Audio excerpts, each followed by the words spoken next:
Hello, my friends. This is Edgar OtraVez with another episode of the Flow Road Podcast. Whether you're new to the show or an ongoing listener, make sure you run over to the Flow Road Podcast website at theflowroadpodcast.com, where you'll find a complete catalog of all our episodes, along with a store where you can buy yourself a mug, a t-shirt, etc. Also, give us a shout on social media. We usually hang out on Instagram under the name The Flow Road. Now, today, my co-host is not my cousin Dan, and we have a very interesting guest today. His name is Gino Amezquita, and he's going to tell us about ayahuasca and his experiences with ayahuasca. It was a really deep conversation, man. A super interesting conversation. Listening back to it while I was editing kind of really got me emotionally here and there. And while I was present discussing this whole thing with Gino, I highly encourage you guys listen the whole way through. It's a really enlightening conversation about ayahuasca and just kind of like spirituality, but without assigning ourselves to any kind of religion. I hope you enjoy the episode, and here we go.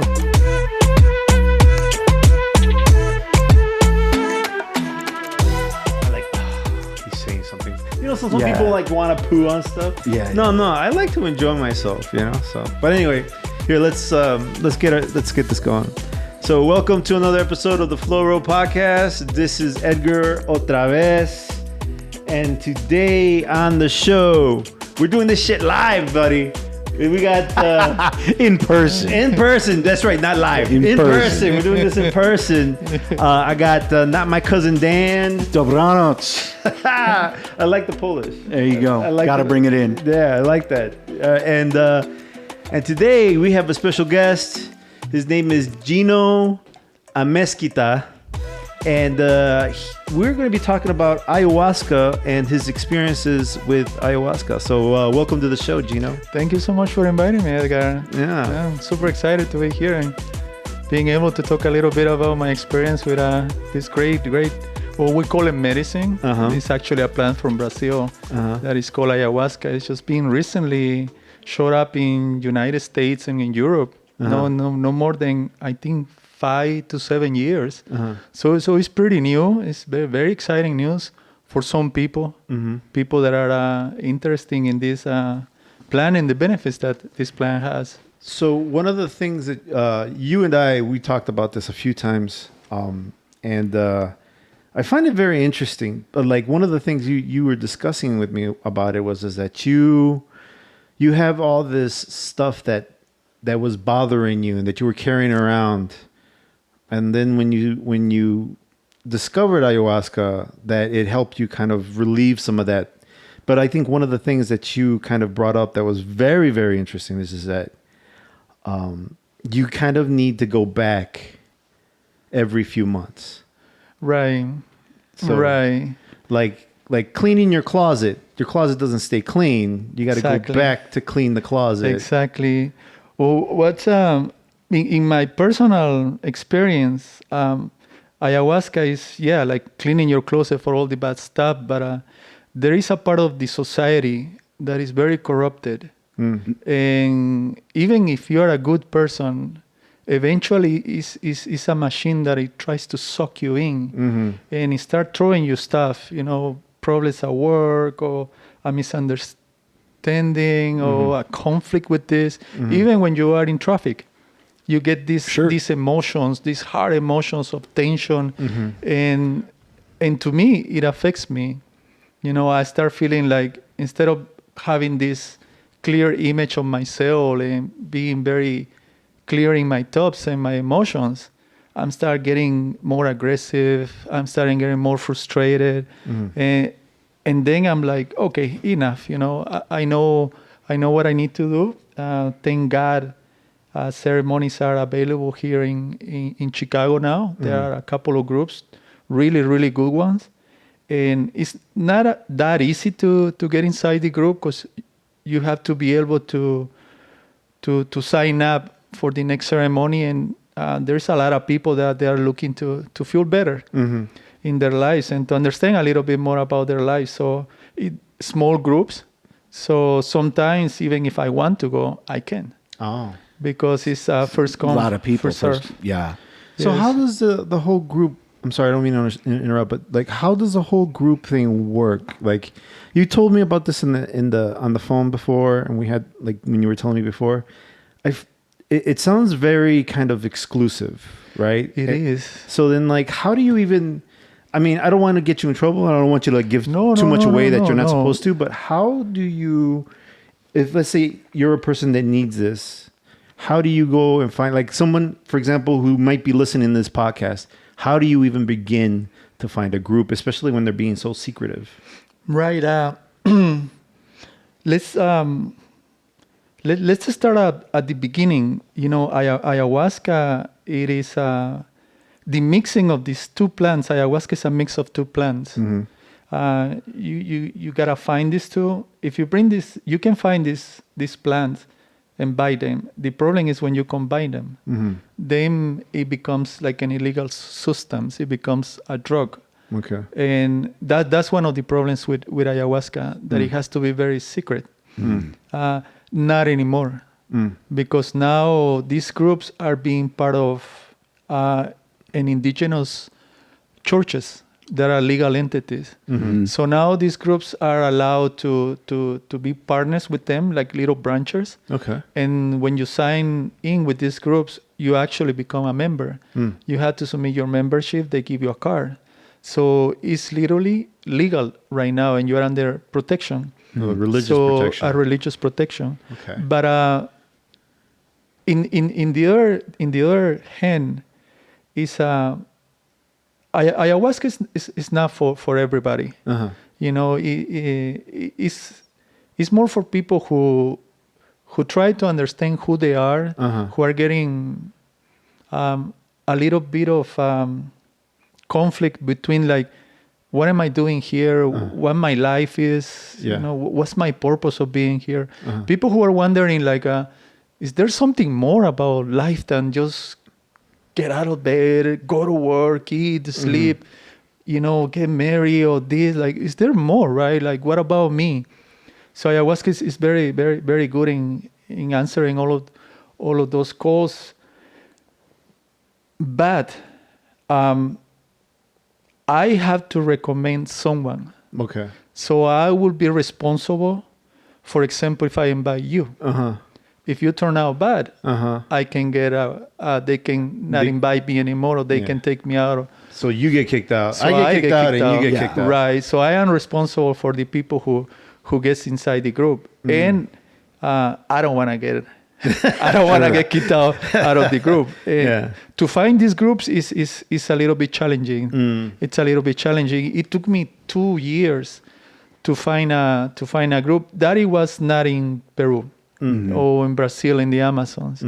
One of the reasons that I never went there is at that time ayahuasca was getting very popular. And because ayahuasca is money, is dollar, is income for people in the Amazon, it became more commercialized. So I saw a lot of documentaries, a lot of interviews with people.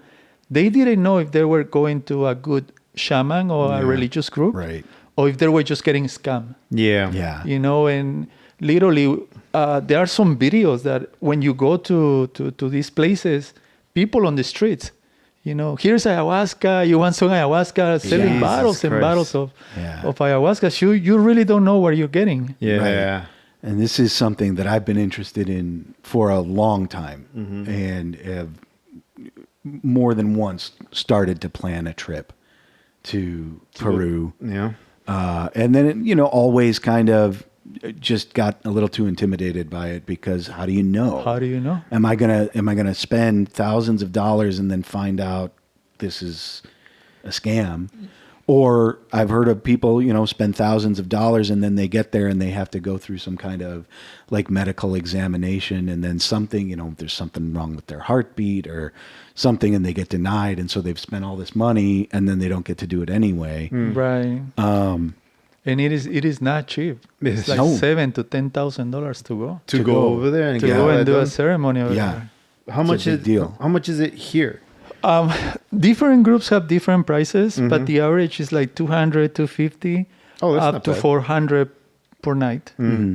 It is it's very doable compared to going thousands of dollars. Yeah. And it's amazing that it's right here in Chicago. Well, in Illinois. The funny thing is that I've been interested in it too. But then like you and I had this discussion and you told me about your experience with it, and I was like, "Fuck that! I don't want this shit."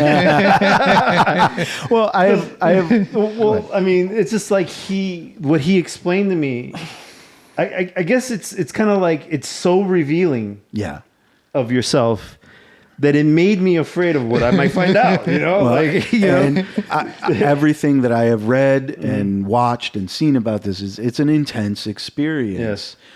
And it's the kind of thing where, I don't know about you, one of the things you were talking about before, where just the way that the modern world works, I feel like there are all of these artificial barriers and artificial kind of, this is just the way we do things. Yeah. Don't ask questions, just follow the program. And like it interferes with, I think it interferes with just being human in a lot of ways. It interferes with the way that we interact with each other. And the more kind of technological advances that we have that, it makes life easier, that actually just what ends up happening is you just get more separated. Yeah. You there's a lot less of a sense of communal living, which is really bizarre because all of this technology that was designed to connect us, right? All of this, like the social media technologies and just communication technologies everybody has a smartphone. Everybody has the internet. Everybody has email. We're connected 24/7, but we're totally disconnected from each other. Yes. We're connected to the technology. We're disconnected from each other. And I have always sort of felt like people are meant to live more cooperatively than we do. Yeah. And this ayahuasca has always seemed like an opportunity to dive into that a little bit, like get into that really deep introspection and kind of, number one, rediscover how to connect with other people, but rediscover how to connect with me, how to connect with myself. That's one of the benefits of ayahuasca, the realization of not being you and the world. No, it's just being you with the world, with everything that is surrounding yourself. I always recommend that if you are happy with your life, well, nobody's completely happy, but if you are okay with your life, don't do ayahuasca. It's also, there is not magical. It's not magical pill, right? It's not gonna, completely change your life night and day. It is not like that, but it will work wonders in your life if you're willing to try it and to actually apply what kind of I call them revelations that you have during the night. Another thing is, if you try ayahuasca, ayahuasca is a very sacred ceremony. It's beautiful the way that they do it. It's very respectful. It's very, very safe. The people is an amazing people. Well, at least with the group that you're in. With the groups. Do not try ayahuasca with your friends. Don't try ayahuasca with someone that you don't know. Like, hey, dude, come. We're going to get high. This is ayahuasca. Do not do that. That is not ayahuasca. That is not what it's supposed to be. You're not going to get anything when it comes to that. This is kind of one of the reasons why I have not explored it further than I have is because... Well, not just ayahuasca, but, other, DMT or whatever. I know how I am. And I know that I need somebody to guide me through because otherwise it's going to be bad. Right. I have so much anxiety in me that if I don't have somebody to kind of, it's okay, calm, coach me through it, it's going to be bad. Right. In a ceremony is like that, like the shaman, they call a shaman, or the special person, is a person who's been trained in ayahuasca. Had years training in ayahuasca. Oh, interesting. Like they go to, well, at least in these groups, right? They have spent years in Brazil or Peru in the Amazons, drinking ayahuasca every day. Jesus a little Christ. a little sip every day. Wow. For them to be able to know it's not control and not get used to it, to try to assimilate, comprehend how people might work under the to understand what people ayahuasca are going through. Yes. Okay. And Yeah. these are the people that are in charge of like the master of the ceremony. You know, they take you. Ayahuasca is very, very nice. You know, it's very subtle at the beginning. It gives you the time you go like, yeah, nothing's happening, nothing's funny. But when people say I don't feel anything, that's the point that in 10 minutes they're gonna get far from not feeling anything. It's like the roller coaster ride. It's like, are we there yet? And then actually, it's hilarious because every time that people say I don't feel anything, I'm like, yeah, wait, right? That's the cue. look at your watch. Okay, 3, 2, 1, boom. And Yeah. like, oh! So ayahuasca takes you slowly, you know, like an airplane. It takes you slowly. It takes you to your journey, whatever you need to experience and realize. But it also gives you a slow landing. Okay. So in that slow landing, you have time to understand what happened when you were at the peak of your journey. Okay. So it's not like, you can also smoke ayahuasca, that it will be DMT, right? You can also inject it because money is, after all, is a drug, right? It's money. People make money with this. But when you actually smoke it or inject it or things like that, you get the high right away. And you are just super hot. And then you come back right away. You don't get the benefits of the actual ceremony. Of the slow and you don't get the benefits of the realization. Yes. Because you just experience the most intense portion of it, and then there's none of that analysis, right? That sitting down and considering what you just experienced. Exactly. Well, one of the things that was trippy, because when you described your journey on one of your trips or whatever, I don't even want to call it trips because I feel it's like it's not really a representation of what you went through. But I felt high when you were talking to me about it. I was just like, what the fuck? And my mind was like, and then I could not. That's when I was like, I don't think I need that. That's when I decided I don't think, because one of the other things that you said was, it's like you just said right now was like, if you're happy or happy enough, you don't really need it, you know? And I'm like, I think I'm happy enough. I don't think I want to take this thing, you know, because what you described was super like deep and like symbolic. Symbolic is the that's the right word. And I was like, holy cow. Like, it's really interesting to know that the mind can create such imagery, you know, with just a little help, you know. And what I felt like if I were to do something like this, it would be not useless, but not super beneficial for me, at least, because I'm not, again, nothing's perfect. I mean, look at my studio, right? Right. I like your studio. But it wouldn't be constructive, I don't think, to your development as a human being. I think if anything, it might kind of get in the way.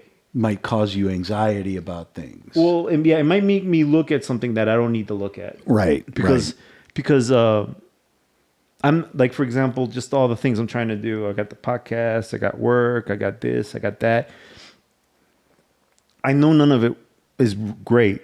You know, we could always make more money. I could always have a bigger house. I could always that, you know. I don't want to like throw anything in the wrench. Right now, everything's kind of working. Right? Sure. Right. You know? So like if there was a pause, if there was a moment where I could say, okay, I can sit and think about stuff now, I would be kind of open to something like this. Right now, I'm like so stuck in the hustle and bustle and move and do. It's intimidating, like super intimidating, because what you described was like, holy shit. Well, and this is from everything that I've done in my own education on this. It's not the kind of thing you do lightly. You don't do this on Friday night and go to work on Monday morning. Exactly. That's exactly it. You need time. Yes. There is a part of the ceremony that is a preparation. Okay. And it's super, super important. So as you said, it's not something like, oh, yeah, let's go. Let's just get drunk and wasted and eat like that. No. You know, you start with your diet. You got to start eating very healthy. Like I'm talking vegetables, no dead animals, I'm already fruits, there. water. Are you serious? I haven't had meat in like 3 weeks. Are you serious? Yeah. Nice. Fuck. I just had a dead animal for breakfast.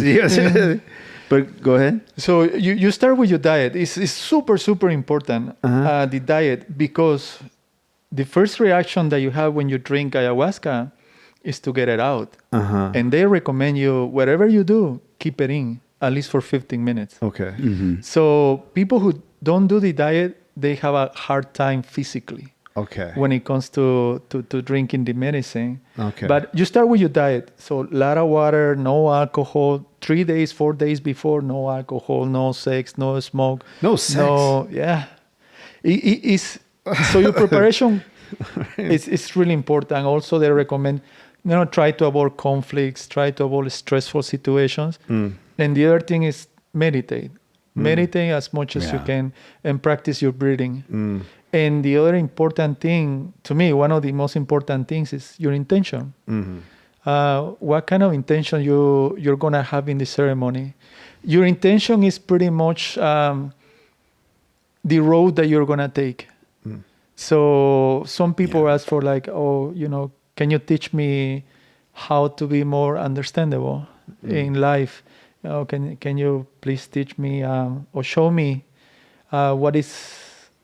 or how I can take a better choices in my life. But your intention will help you during the night. And so you have time to think about what intention that you have.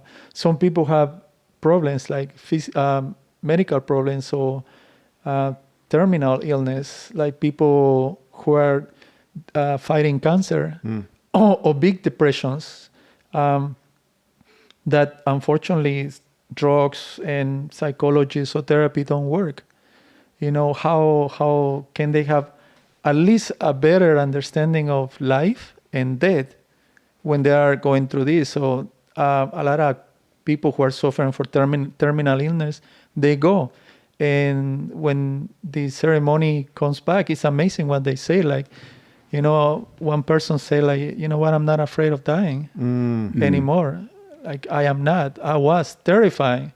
Now I understand. Now I can relate to death. Death is part of life. And we're all in shock, right? Because, but ayahuasca, when you do the things you're supposed to do, your journey in that night that you're going to have, it can be very, very beneficial for you. If you prepare yourself, you eat what you need to eat, you meditate, and you practice your breathing. Breathing is super important. It's the most powerful tool you can bring to a ceremony. Okay. Because if you have any stressful situation, or if you find yourself with a bad energy or bad thoughts, you start breathing, and it will take it away. Because everything is in your mind, and ayahuasca will enhance what is it that you are experiencing during the night. So for you, for example, when you get ready for an ayahuasca ceremony, do you take off of work? Do you not? Do you just kind of like take a week off? How long do you take to get ready? Or are you always kind of ready to go? Because I mean, from what you're saying, it sounds like the preparation isn't just a spiritual one. It's a biological need for the body. The body needs to be able to take in the ayahuasca. Having the diet that already kind of preps the stomach is useful for that. The meditations to have a question or something to guide you through the ceremony.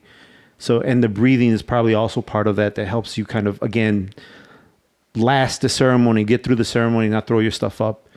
So, like, how long do you take to get ready to do all these things? Can you do it in a month? Do you go to work? Do you not go to work? Like, how do you? They give you guidelines. That's the good thing about these groups. It's not like you don't know what you're doing. No, you actually read the stuff that they recommend, right? I'm lucky enough to be able to say, like, oh, I'm gonna take, if the ceremony is Friday night or Saturday night, like, I take Saturday off. I take Sunday and Monday. To me, those 2 days are the most important days after the ceremony and during the ceremony. The preparation usually is recommended for 10 days. Okay. But if you think about it, when you drink only water, when you eat only vegetables, when you keep focus on your diet, your meditation, your breathing, just by doing that, you're going to feel lighter, more relaxing, more centered. Yeah. So sometimes it's sad that they have to recommend that. Right. That should be standard in our way of living, right? Like, start drinking more water and all of these things. Eat a little bit better. Like, what's wrong with that? It's like a Jujitsu tournament, right? When you know you're gonna fight, you train, you keep your diet, you keep your weight, you start getting ready, right? You take your vitamins. So when you approach ayahuasca in that with that mindset, it's way much better, because the benefits are gonna be better for you itself. But of course, nobody follows the rules. Nobody's like that. Right. Some people they start eating and they go there. And the first thing that ayahuasca does when you don't prepare your body. So this is very, very, very pretty how they say, like, your body just is your sanctuary. You have to bless your sanctuary. You have to treat it nicely.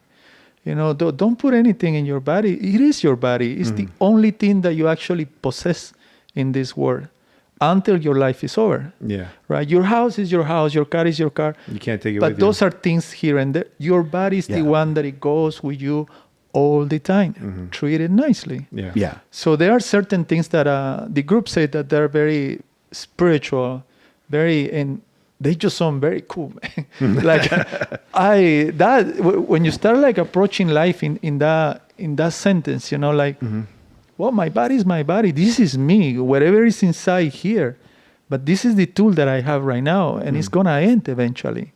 So I gotta treat it nicely. I gotta treat my hands, my legs, what I put in my body, my mind, my eyes, what I read, what I think, what I breathe. It keeps changing you little by little. Yeah. Instead of more like, oh yeah, I need to have this, I need to have that. Don't take me wrong. Money is super important, right? Yeah. Well, because when you say it, there's a way that you say you're going into it with intention. And that's very important, because in modern life, I feel like we do very little with intention. There's so much of what we do and how we do it just to be part of society as it is, that it's just, there's no intention to it. You're just going through motions. You're just like I said before, you're following the program. You're doing what's expected. This is what you have to do in order to get your paycheck, to pay for your mortgage and for your car and put food on the table. And so you lose the intention part of it. And the more you get ingrained into these patterns and just living the way you're expected to live, the more intention you lose in everything, to the point where you lose sight of what your grand intention. This is what I wanted to do with my life. Well, it's gone. Yeah. You've lost it. Yes. And so it makes perfect sense that if you're going to go into, it's a microcosm. If you're going to go into an ayahuasca ceremony, something that has such an intense experience at the center of it, and it's going to open up, let's say, I almost hate to say it, but it's going to open the doors of perception, right? It's going to make you confront the things at the very core of your being. Well, of course you're going to want to go into that with intention. If you don't go into that with intention, it's going to be chaos. Right. You're going to have a very chaotic experience. and you're not going to come out of that very happy. You know, and you know, they will ask you. So they will ask everybody. So can I talk a little bit about how the actual ceremony is? Yeah, I've been you know, like a Jujitsu wanting class? to ask. I've been wanting to ask so much what it's like. So you're ready, right? Like you do your 10 days, you don't smoke, you don't drink, prepare yourself, right? Recommend it. No, anybody else do it like that, but try it. If you're going to do ayahuasca, 100% try to do it. It's going to be way much better. But you approach, they give you a location. Usually it's a cabin or a house that is pretty big to handle a group of 20, 15, 25 people. Oh, wow. You have to bring a comfortable clothes, pajamas if you want, or your shorts and a nice comfortable t-shirt. You bring your sleeping bag or something, a small mattress, or something that you can put on the floor that is only your side, like a yoga mat. You know, more thicker than a yoga mat, and of course your blanket, right? You can bring your pillow too. You are required to bring a bottle of water or Gatorade for later on the next morning, because it dehydrates you. You become very thirsty the next morning, and some paper towels or Kleenex for you if you're gonna throw up or porch, right? You go and pretty much it's like, well, whatever space that is available, you go, you put your stuff there, and you wait and sit down. Then everybody shows up, right? Everybody shows up. Everybody does their own thing, and then the shaman, the lady comes and they start the ceremony very pretty. She welcomes everybody. She says that thanks everybody for being in the ceremony at that time. That it's amazing that we're gonna share that space. And the first thing she does is depends on the group. Different groups work with different things, but the most common things is they start blessing the space. I don't understand much the spiritual world, how the blessings and all of those things work, but whatever is good. You know, whatever is good, whatever works, man. Whatever gets everybody ready. Do it more. Yeah. So she does this very cool thing where you stand up and, you know, you face north, and she starts praying to gods, spirits, winds, or certain animals that indigenous people believe. And then you turn to the right, and very pretty how she presents, you know, like, please, you know, we're children from the air, protect us, guide us. So it's not like Christianity. No, it is not a Christianity. You are not required to do it for sure. But again, it's a ayahuasca is a portal for something out of this world, something inside yourself. So most of the people are very respectful to how the ceremony goes. Most of them, they follow. I have never found anybody to say like, nah, I'm not gonna do it. I'm not gonna stay in that. So everybody, you know, pretty much. Just can't imagine somebody going into something like this with an attitude of like, oh, fuck this. I just give me the shake, man. It doesn't seem like those are the kind of people this is going to attract. You know? Yeah. Well, I mean, just like in Jujitsu, it gets popular enough. You're going to find people like this. Well, and that's exactly why I've never like gone to Peru or Brazil to do it, because I just keep hearing that it's so commercialized that's what you run into. It's like you kind of get put through a factory, basically. Yeah. So you said, okay, so then... So they bless, you know, they ask the four sides, south, north, and they mention all of this. Again, you know, they have all of these studies about spiritual gods, energies. They call names, indigenous names. And even the shaman said, like, you know what, I had never really experienced one of these gods, right, or these entities, but this is the way that a traditional ceremony is. This is how we conduct the ceremony.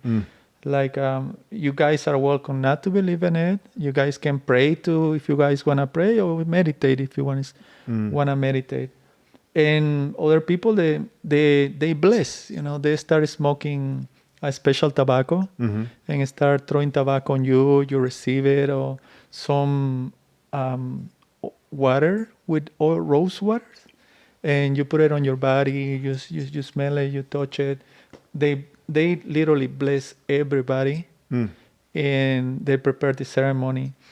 Then they turn the lights down, and it's only candles at this time, and they give you a little container that it has tobacco or some incense, or I think it's called sacred palo. I forgot the name, but you can burn it, and when it's your time, you say your name and your intention.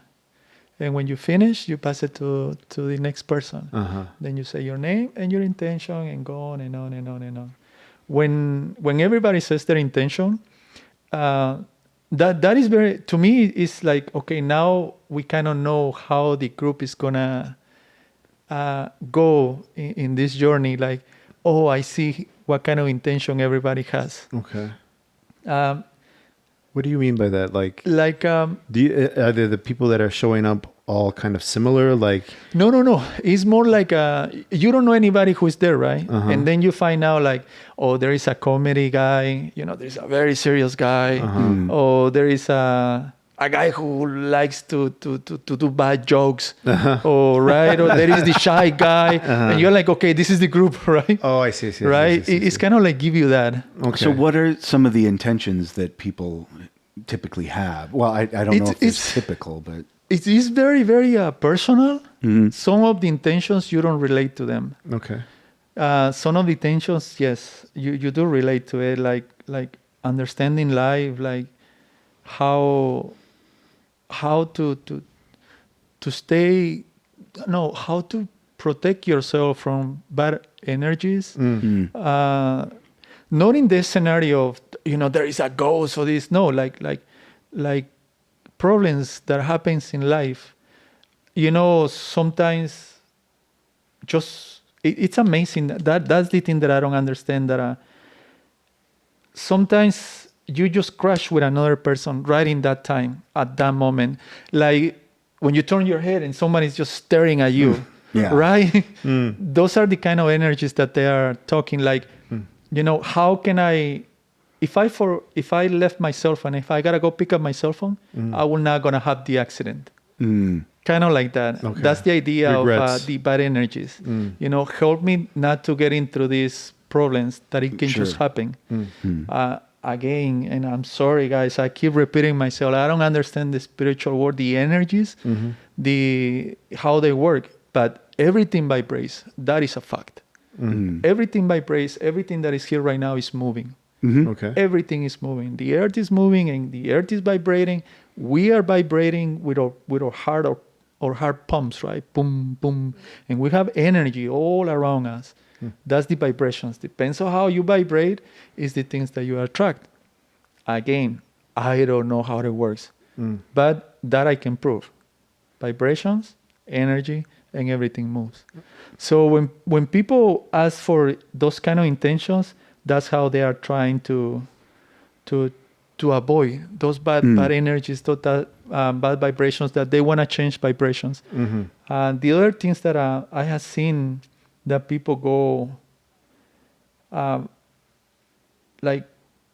people who are dealing with cancer, who are dealing with the loss of person, or the loss of a son, or they are going through a hard divorce, or they are extremely heartbroken, very, very depressed. It's amazing that they just want to heal that. You just give me some strength, understanding, and patience. That's one of the things. Other guys, beginners, are just like, oh, I want knowledge. I want to know the mysteries of the universe.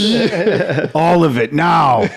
Dude, like, I find that super fascinating that there would be people there that would be like, I have something that hurts and I need healing.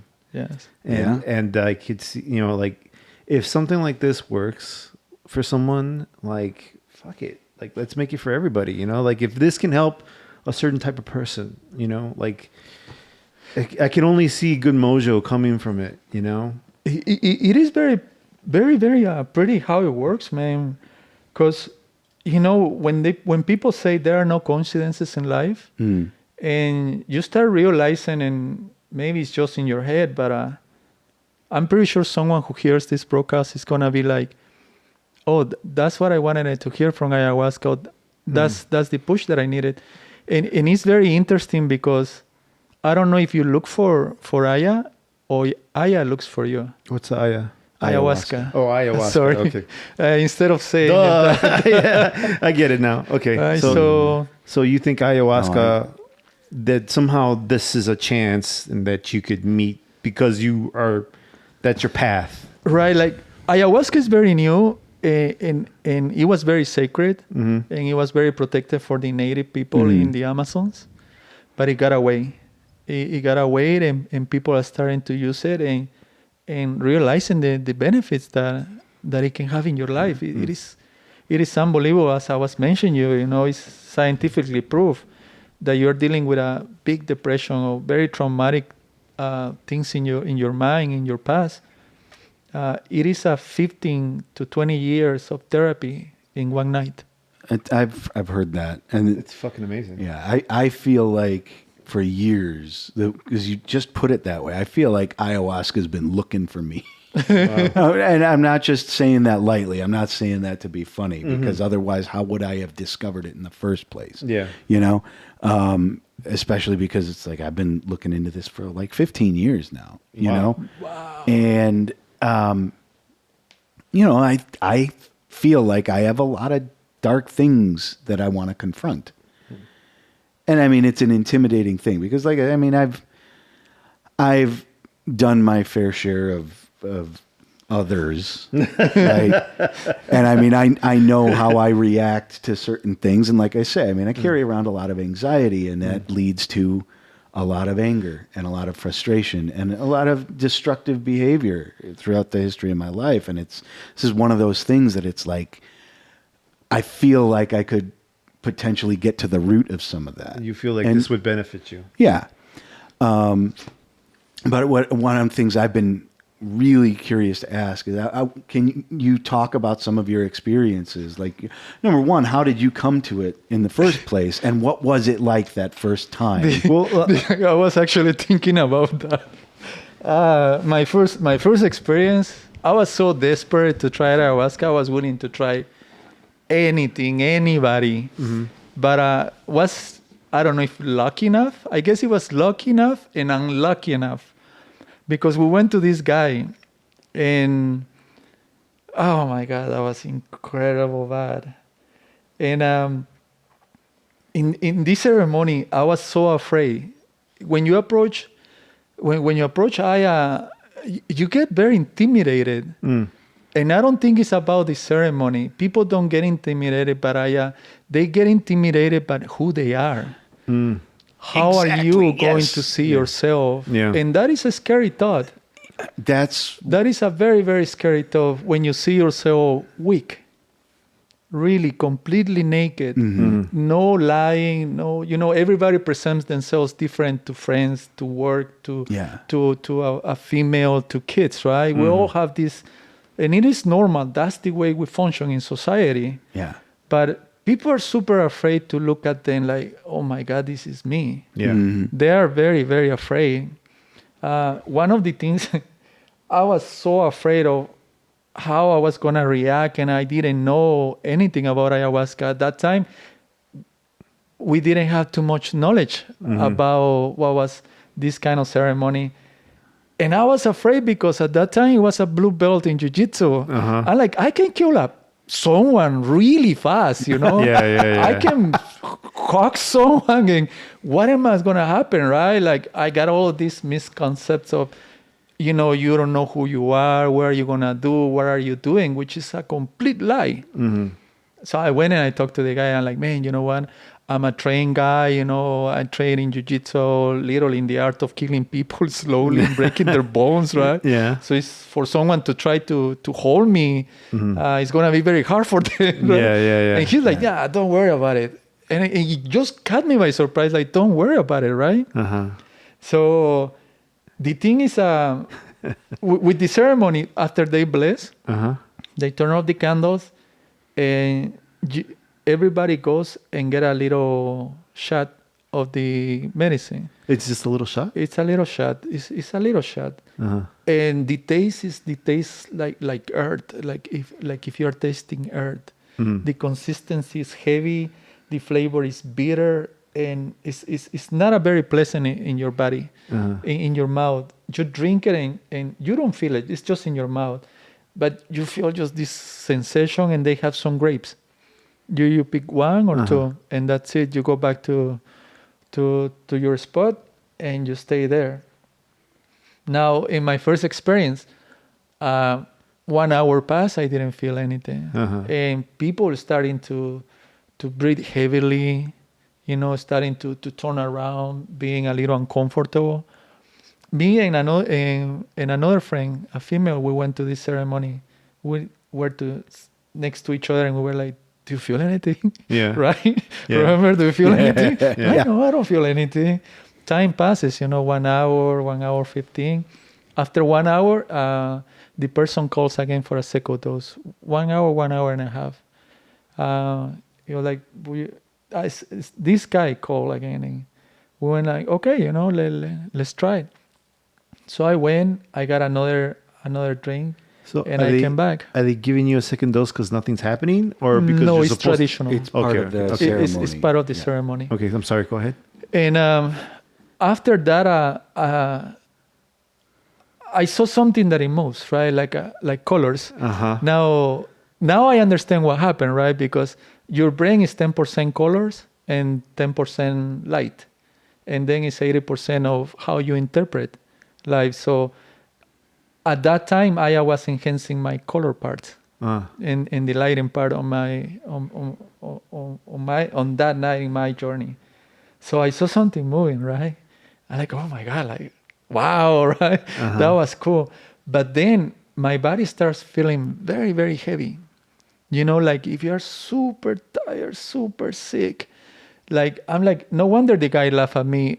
I can't even lift my arm. Like I was so, like the air just sucks you in. You're so heavy. Wow. Like if you, at least in that night, you know, I lift my head and I'm like, no, I don't want nothing. I just wanted to be laid down.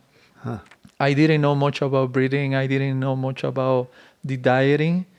And the other thing is, you know, your brain has receptors for certain things that if you work out a lot, right, you have dopamine, and your brain creates more receptors of dopamine. So therefore, you're going to be a better, happy person. So, but when you don't have these receptors for DMT, so it's like the DMT is coming, Aya is coming to your brain, but you don't have the receptors. And it's amazing because certain people don't feel anything during the night. They can drink the two cups, they don't feel anything. And some of them, they can even drink 2.5, they don't feel anything the entire night. They can go again a second night if sometimes they do 2 nights in a row. And they still don't feel anything because their brain doesn't have that kind of receptors yet. Meaning they haven't meditated yet. They don't understand how to control their emotions, how to be in that. So ayahuasca and DMT is a superior state in meditation. When the monks on the Himalayas talk about that state, that's ayahuasca. So you skip all of those training to go to that state of mind that you are so into yourself, but your brain needs to be trained for it. So some people that they don't have any feelings, that they go, I don't feel anything, I just waste my money, I don't understand that, this is nothing. It's because they don't have those receptors in their brain yet. They didn't do the preparation they needed to do. The meditation is part of that. Okay. So you can actually tell how people are so away from who they are, and they have forgotten about themselves. They have forgotten about taking care more about their bodies, their mind, their spiritual being. Yeah. Whatever that means. Yeah, Again, whatever that means. Yeah. But you don't have that. It's amazing that those receptors, they are not developed in their brains. Dude. It's, You see what I'm talking about? Yeah. Like this is the conversation I had with him on the phone. This is just the tip of it. And I was like, fuck. You know? So you started to see some colors and your body got heavy. This was the craziest experience. The guy, actually, this guy, well, we find out later on that this ayahuasca that he has was corrupted. So they can mix certain ayahuascas with different plants. And again, that's when you don't know what you're drinking. Mm-hmm. Right? And this ayahuasca was super bad, super strong. Everybody starts perching and throwing. And one of the things in a good group is, don't worry about anybody else. You are in your space. We are here together. We're all sharing this experience, this energy, because when you are in the medicine, it's pure energy, and you feel it, and you are part of it, and you are part of everybody. And they are like, don't worry about anybody else. Focus on yourself. Focus on your soul. Focus on your brain. Focus on your thoughts. Focus on your spirit. Only worry about you. Yeah, the other person can be crying. The other person can be laughing. And if you experience something like that, respect other people. Because some people took off work. They prepared themselves. So it's very, very respectful. So if you feel like crying, cry. But don't cry loud, right? Okay. If you feel that you are in a terrifying place or something is very strong on you, call us. They have space holders. People that they can go, they are being trained and they can help you. Okay. And they are like, breathe a little bit, relax. And they give you more tools to focus your mind in a different things. Aya will enhance what are you thinking. Again, it will see you naked. Yeah. And that's when people are afraid.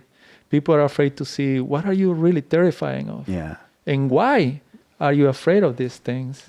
And that's why I'm so interested in it. Because that's kind of an experience that I really would like, is to get that, okay, let me see myself with all of the different layers of identity that I've plastered on myself, stripped away, and let me see what I look like without all of this stuff that I've inflicted upon myself, that I've decided is part of my identity. Let's get rid of that for a night and rediscover, Yeah. And it is so interesting, Edgar. So interesting. Every mind works very different. There is no one mind that works in the same things. And some people, I have seen some yogi guys, right? That they are yoga practitioners for many years. And you see them like having a really hard time when it comes to Aya. Or you see this guy that is all quiet, or, I saw this guy, he was next to me. The entire night he sit down in a yoga position, breathing. He didn't move or anything. He was just meditating. To me, it was so beautiful what he was doing. He was so in tune in himself. Then I'm like, man, I want to be like this guy, right? Yeah. Why I'm like, oh my God. Yeah. Oh my God, I feel like this and I feel like that. The guy, man, super centered, super serene, super breathing. And let's go back to that ceremony, right? In this ceremony, there is no space holders. There is nothing. And you drink and you go to rest. And they put, they call it Icaros. Icaros? Icaros are certain chants from the native people in the Amazons. Okay. They put certain music that is going to help you. It will help you to activate your journey. So the music is very pretty. Some music, it can be very, very intense. And there is something about the Icaros. Like these Icaros are from the shamans, that they are practicing this for thousands of years. So every single chanting Yeah. it will help you through your journey. It will take you to your journey. So is it like there's something in the music that's kind of like a vibrating for the like Yes. a pacing for the ayahuasca trip, or Yes, the to me that's the other thing that when you are in Aya, you start understanding that the language is very primitive, that you cannot really communicate with the language. The language is, when I say primitive, I try to give this example, right? Like if I say to you guys, think about a wedding. You think about the entire wedding in a second, right? But if I tell you, tell me about the wedding, you're going to have like 2 hours of trying to explain me, oh, there is the food, the wedding, then the guys, then the music, then... No. So the brain thinks super fast, and the brain understands vibrations. So crazy when you are in your journey, that these chants have this certain pitch, these frequencies, low frequencies, that it hits you. They also have certain tools to help you. These wings, they make a noise? Yeah, like imagine feathers. Feathers, like a wing of feathers. But when you move them, they make a sound. Yeah, like a rushing kind of sound. Okay. That sound, that vibration, is the frequency is low. Or I don't know how low, or the number of the hertz that it has. Yeah. But you feel it, and you start feeling the air of the wing moving, and they pass next to you like with the feather, and you feel the air, but you feel somehow that bad stuff comes out of your body. What? It's Really? incredible. Huh. Like if they are doing an exorcist into you, or they have these clamps. Yeah, They go. yeah. So there is like a circular 2 rounds, and they go like. They also make a sound. And when you hear, your brain start activating in a very, very different way, and you start going to a very, very different parts of your own self, but it feels like it changes something inside you, not in a bad way. More than changes, more than fix things in yourself. I don't know if you remember that the brain has membranes and has branches. Yes. Right, and when you have a traumatic event, these 2 branches touch and make a welt, make a knot. And if you have a huge trauma, you go to a psychologist or therapy. What they try to do is to break these knots. So ayahuasca, that is exactly what it does. It breaks all of these big knots, big traumas that you have. They will take them apart, but it also creates a better ones. It makes a better connections.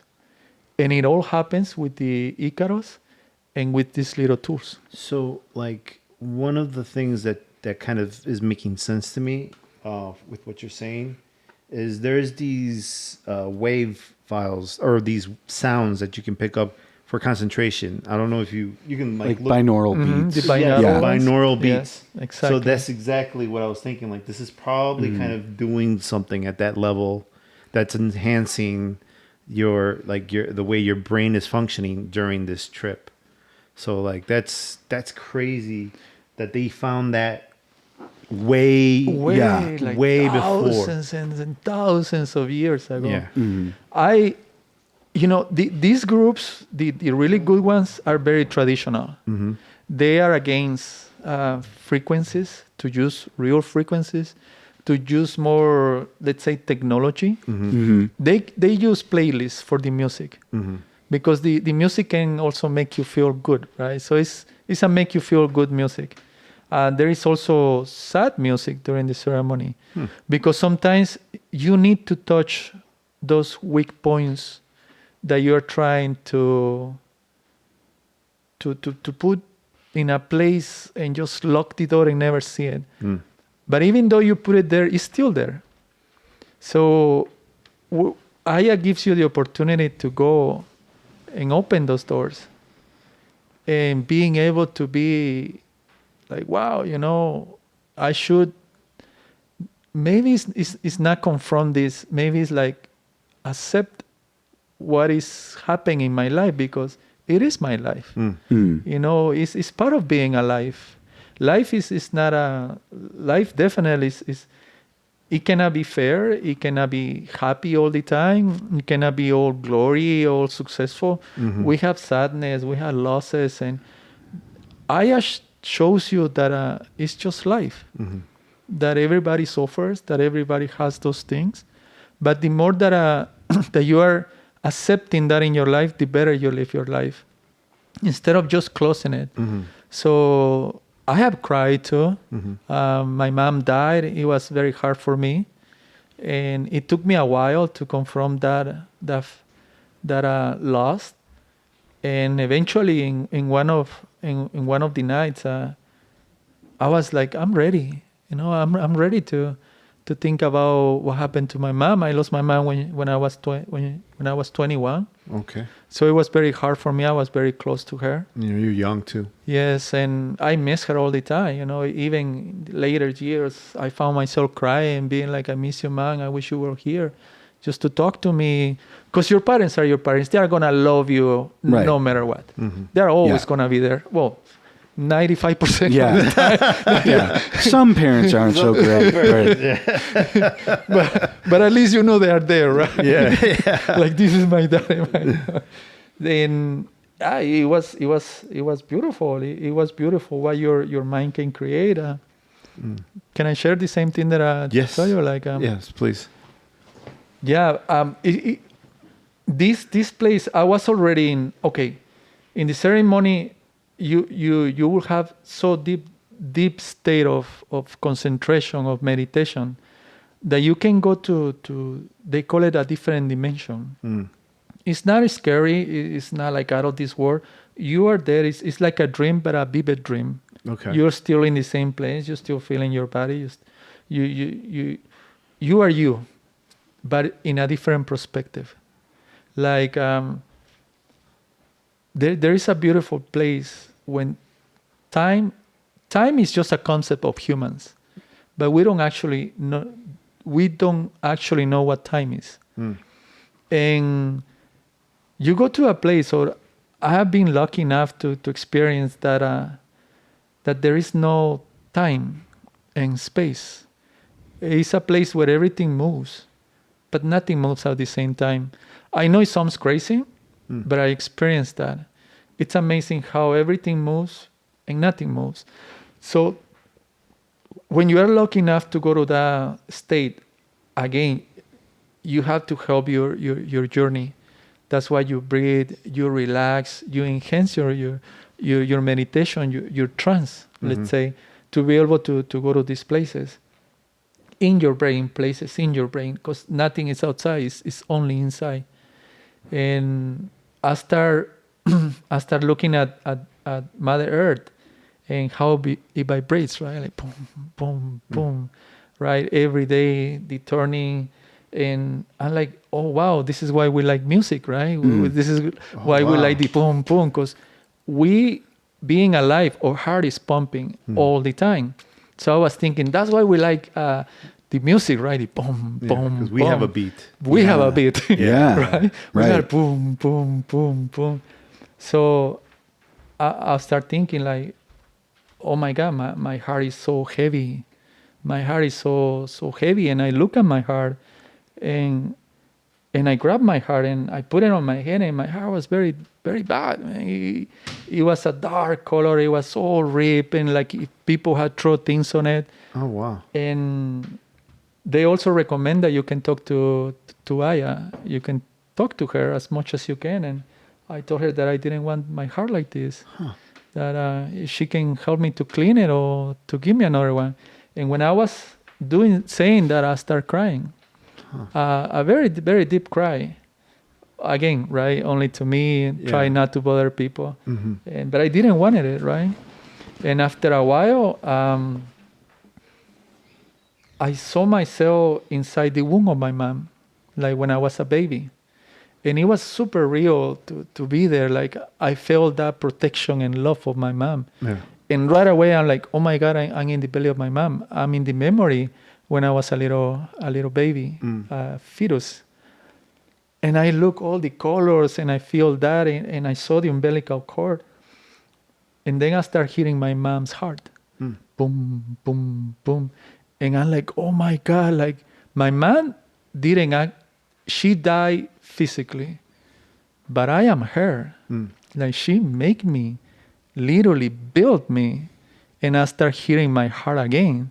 So when I start hearing my heart again, I was again in my space, and I look at my heart, and my heart was white. Wow. My heart was clean. So after that I start smiling a little bit during the ceremony. The integration part after the ceremony, it was a little bit challenging. I didn't quite understood that, but I made peace with the loss of my mom. It was amazing. That is so deep. Yeah, that's huge. Dude, like he told me this, but there are some pieces you didn't tell me from before. Like you didn't tell me that you could talk to Aya. Sorry. No, it's cool. Cause like you telling it again is like brand new again, right?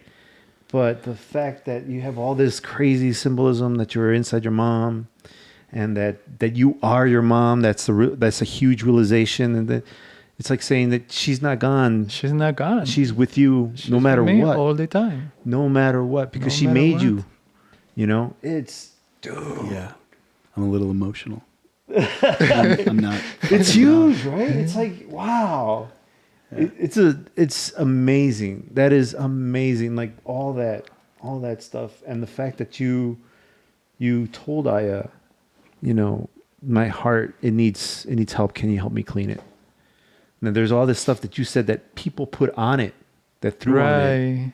Like there's stuff on there that you knew. It's amazing that you knew during that trip that there is something on your heart. You didn't put it there.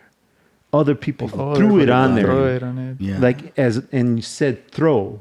So like it's disrespectful almost. They didn't gently put it on there. They threw it at it. So then like that's what's all that extra crap that people throw on you, all the damage people do to you, all the things people put on you, right? Or throw at you in this case.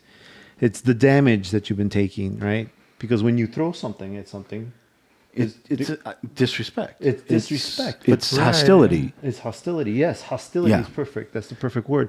But like even if you throw something at a wall, no matter how hard the wall is, you know, you can dirty it. Right? At the very least, you're going to dirty it. And it's your heart, you know. It's the more beautiful part that we have, you know. The most loving place is your heart. It's the most amazing feelings that that a human can experience. You know, love and happiness. It's crazy. But definitely, you know, society throws all of these things to you, and we absorb it in a very unconscious level. Yes. And we carry it. It is insane. We don't know because we have this face in society, the face that we have to portray, people expect things from us. But we carry this weight, these things in ourselves. Yeah. That is at a certain point a little sad that you can be dealing with this all by yourself. Yeah. And there's it's like you don't even think about like, how do I cleanse my spirit? Yeah. You know? Exactly. And this is how. Or this is at least one way to do it, you know? But yeah, I mean, it's like a very hostile world. The world it's like people just have created all of this unnecessary hostility. Right. Because our society is very competitive. It's not very cooperative.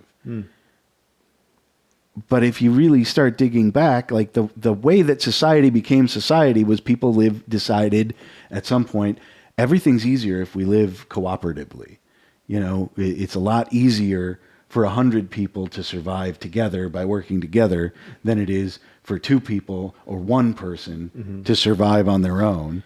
And then that has grown into this. We're all in competition with each other. We're all jammed in together. There's 3 million of us in Chicago, and we're all competing for the air, basically. Right. Well, And that's a hostile, that's just by its very nature, it's hostile. Yeah. You're in competition with each other. And even if you have a deep problem or something, even if you talk to your best friend or someone that is really good to you, they don't really will understand 100% what you're going through. And some people are very difficult to express what they're going through, especially for men. Yes. Men we're so misunderstood. Misunderstood or Misunderstood, like they don't really get us. We don't even understand ourselves. Right. Yeah. You know? We have to be tough, right? We don't cry. We gotta have answers. No, but we're humans. We have these experiences. It's very hard for a guy to open up and be like, dude, I'm really weak. Yeah. That's why we have so many suicidal guys and some females too, that they are a little bit more open in their feelings. Guys not, but they also commit suicide, like those deep pains, right? Yeah. And there's pain that you can't, no amount of talking is going to fix. You can't talk your way out of all of your pain. Yes, exactly. There are other ways that you have to confront it, because talking about it isn't, you just, there's certain traumas that you experience, certain pains or just experiences, certain anxieties that it doesn't matter how much you talk about it, you're not going to unravel it by talking about it. Well, you might be able to get closer to it, but there are other ways that you have to confront these things. Well, when you're processing it and you're using words to process it, there's got to be words for the thing you're trying to process then, right? Right. This is not doing that. There's no words. Right. It's just imagery, right? Imagery. And it doesn't necessarily mean that you have to encompass something with words in this case. Now you have another tool, which is the visual, to kind of decipher the issues or problems or emotions that you're trying to deal with. And the story that you just told, that experience of literally cleansing your heart, my heart, cleansing your spirit is what you were doing. I mean, you weren't going to talk your way through that. It doesn't matter it doesn't matter how good of a therapist you found or how close you are with your friends. You are not equipped to talk your way around that. Exactly. It was something, soil. It was something that I carried with me for 17 years. Yeah. It wasn't not about therapy. Couldn't get a read with books or personal developing. Nothing. What I did is what most of the people do. Grab it, put it in a closet, put a lock on it, and put it back on your back. Keep carrying it. And that's very heavy to carry in life. Very, very heavy. And it's amazing. We have this container on our soul that we can just stack things there. Boom, more stuff. And eventually it's starting to affect the way you function, the way you live. Imagine if there is a way for you to, not to get rid of that container, but to get rid of a few heavy things inside there. Yeah. Unload it a little bit. Unload it. Exactly. Because that's the thing about pain. That's the thing about trauma and loss. Whatever you experience, you're always going to have it. You're never not going to have it. You just have to figure out ways to make it easier to carry or more comfortable to carry, because you can't get rid of it. It's always going to be there, but you can make it hurt less. Yes. You can clean it up a little bit. But like some of what you're saying, like opening these containers and how you get to the containers with the music was really interesting, because you said that there's always, not everything's about happiness, right? Right. Sometimes it's about sadness, and the music helps you get there when they play the sad music. Yeah. The sad music kind of shows you the path or guides you to where the sadness is, or what your problem is in terms of the sadness, so you can go deal with it. I find that very interesting. So these shamans are kind of guiding you with the music into where you need to go so that you can work on the things that you need to work on. And it is super interesting sometimes, because people tend to Aya with the effects of alcohol. The more you drink, the drunker you get. The more weed you smoke, the more stoned you're gonna get. It never works like that. Really? That is something super, super interesting. It always blows my mind. You can have 1 cup and have an amazing, strong journey. Or you can have 3 cups and feel absolutely, well, you're still gonna feel it, but not as much. And one thing that I always catch me is like, one time I drink 1 cup, and usually it starts working in like 15, 25 or 45 minutes. Depends of how you approach Aya.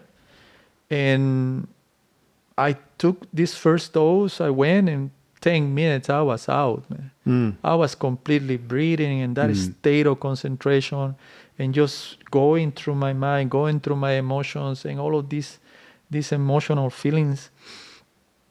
And then I start getting a bad reaction. It was too much, too much.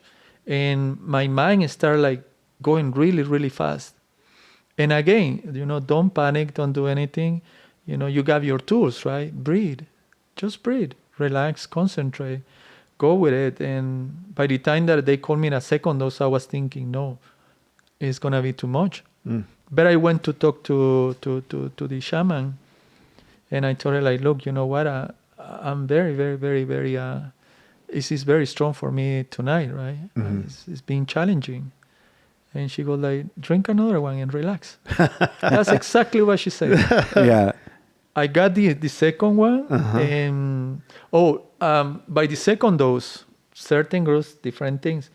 This shaman, by the second dose, you go and you talk with her for like 5 minutes, 10 minutes. So she in her mind, she started getting the map of, okay, this is how the group is right now. This is so nobody can get out of control, or she can be like, oh, this person needs a little bit more help. This person is chill. So you talk. You need to express yourself. But there is also something that it happens when you are on the effects of Aya, and when you express yourself, it's like a connection between where you are and the real world, like kind of society. It's very weird. That's symbolism, but it works. So she said, like, go and drink another one and just relax. I went, I drink another one. I was calm.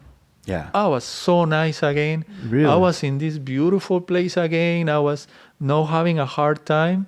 It is, and every time that you drink Aya, it's very different. When you drink alcohol, you know the effects of alcohol. Yeah. It will get you drunk, and it's the same thing, right? You're going to start laughing, acting stupid and doing stupid things, whatever. Aya, it works always different. It always going to give you a different journeys. It always going to give you some different insights. It always blows my mind. Yeah. That is never like linear. Never linear. You're always going to experience something else. Yeah.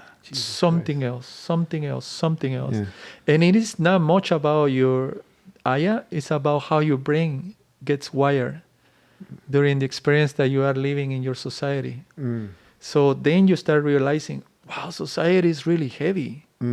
Everything that I do in work, everything, all the problems, all of the traffics, all of your thoughts, how your thoughts really affects your brain. That's why Aya gives you every different journey when you drink it. So when you're done with Aya and you're coming out of it. Oh, that's beautiful. So you That's beautiful. you're coming down. That So is for beautiful. example, you just had this revelation, right? Your Right. mother's always with you. Let me You're coming down. Actually, I What love happens? The way that you said it is your mother's always with you, but it's because you are. right. Yeah. She made you. It was beautiful. My heart was not beautiful heart, but it was clean. Yeah. Yeah. It was white, and I'm okay with it. I was like, You're like, okay. that's good I'm enough. okay with it. I can deal with this. There is also one thing that I wanted to mention. There is a point on the trip that you're gonna feel some entities I call them entities. You can call them aliens, or sometimes I call them gods. Some people call them Aya, and other people call them Mother Earth. Okay. Because there is a point that you realize that you are not just a human. No, there is a point that you are just a part of the earth. But in a very different way of being me and then the earth. No, it's like the earth is me. Okay. More like you're just another extension of what is happening in this little planet. Okay. That is called Earth. But you feel love. You feel an amazing love. A love that you cannot even explain. It's almighty love. You feel love. It's an amazing sensation. All of your body, you vibrate love. And you don't need external things to make you feel love. You just experience it in your entire self. You go to this place that is just beautiful, like words. I don't think we have a word to describe that sensation. The acceptance of being alive in this moment, and the gift of life. You know, it's a little time that we have here, a little flame that as soon as you open and have conscience, yes, it's finishing. It's gone. Yes. It's starting, it's a ticking bomb, right? Mm-hmm. You start like every day, closer to your death, and eventually you're going to die. When you start realizing that oh my God, my time is passing. Yeah. There is no other second chance, no another opportunity, no mistakes. This is it. You are here and this is your life. How you're going to live it and how you're going to experience it is up to you. But this is it. You're going to die and it's finishing. That it changed your perspective. Yeah. Completely in life. And so when you're coming back, and there is a point that you don't want to come back. That you're like, oh my God, like I've been so wrong in my life. Oh, Jesus. And I still need to find more about myself, but not in a greedy way, in a very compassionate way to yourself.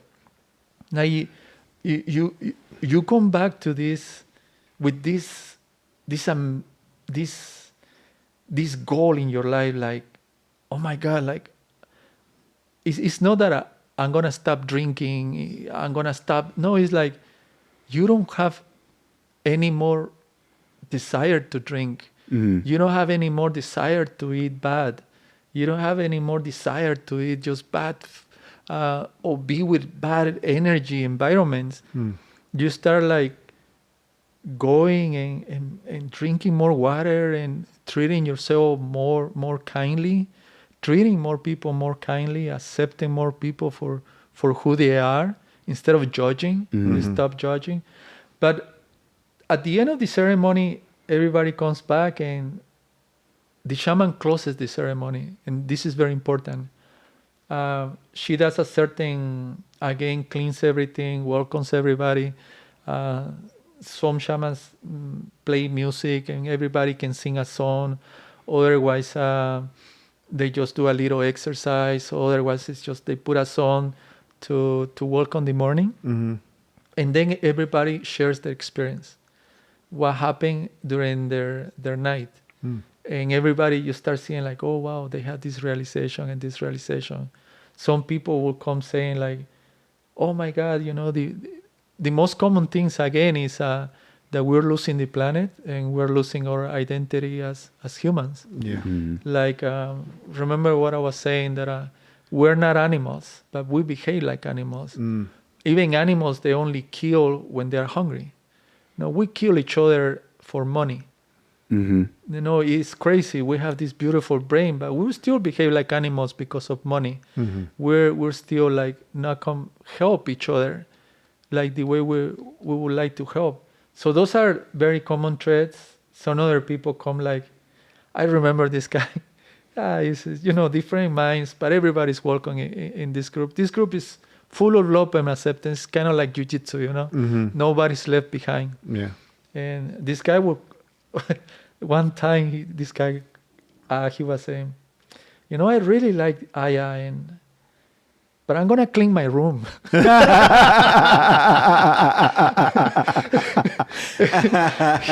his intention, revelation, whatever, when he came back, I'm gonna clean my room.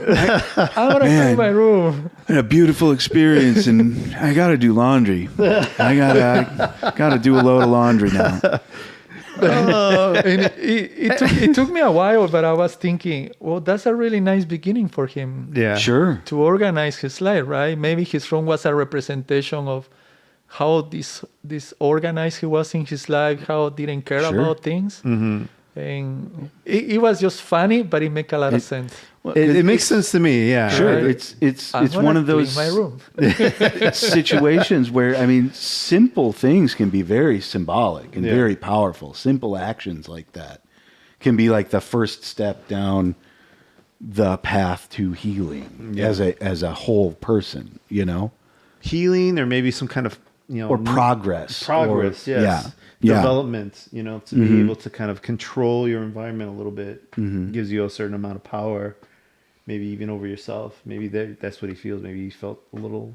Who knows? Who knows what he's feeling? But Right. it's very interesting because It is. this is the kind of stuff that I was kind of talking about from before. Like, there isn't a word for what he's experiencing. He just knows that cleaning his room is the thing that's going to help him. That's the step. That's the That's step. the first step. This This is so the interesting. road that I have to Wow, go down. right? Yeah. It's crazy Yeah. in a good way. Yeah. Not in an insane way. Yeah. Yeah. Because, I mean, if you go to a psychologist or somebody or a therapist, he's going to be like, or he or she will be like, hey, you should clean your room, and this is why. All the things with all the words. Kind of like what you're saying with the wedding, and this is, describing what happens in the wedding. It's just like, ayahuasca is just like, fuck all that shit. Clean your room. Yeah, you just feel it. You feel those things. Yeah. You feel them. So it's like before ayahuasca, you have like 10 rows, and you don't know what to do. You don't know which one is which one. You're here, here, here. When you come back, you have one or two that you know you need to do. Wow. Yeah. And it's not that you need to do that. You're gonna do it. Yeah. Like you just do it. People who are drug addicts with heavy drugs, they stop using drugs. Alcoholics, problems with addictions. Again, an addiction can be for work, food, or anything that it gives you pleasure, right? But it obstructs you from living, and they stop all of those things. It's crazy the benefits of this little plant, but with the people that are really struggling in life, like all those guys who are suffering for terminal illness, and you feel it's not very common, but I've been lucky enough to hear a couple of them saying, I'm okay dying. It just breaks your heart that's at crazy. that Sure. time. It does something when somebody's like, I came here because I couldn't accept my life and the luck of my life for whatever reason, and suffering this, and now I'm okay. Jesus Christ. This is my life. This was my time. And I still have time. I'm still here. Yeah. It's beautiful, man. It's beautiful what this little plant can do to someone that is going through that. I cannot even imagine. Yeah. How is that being like, my God, my life is has a certain expiration date.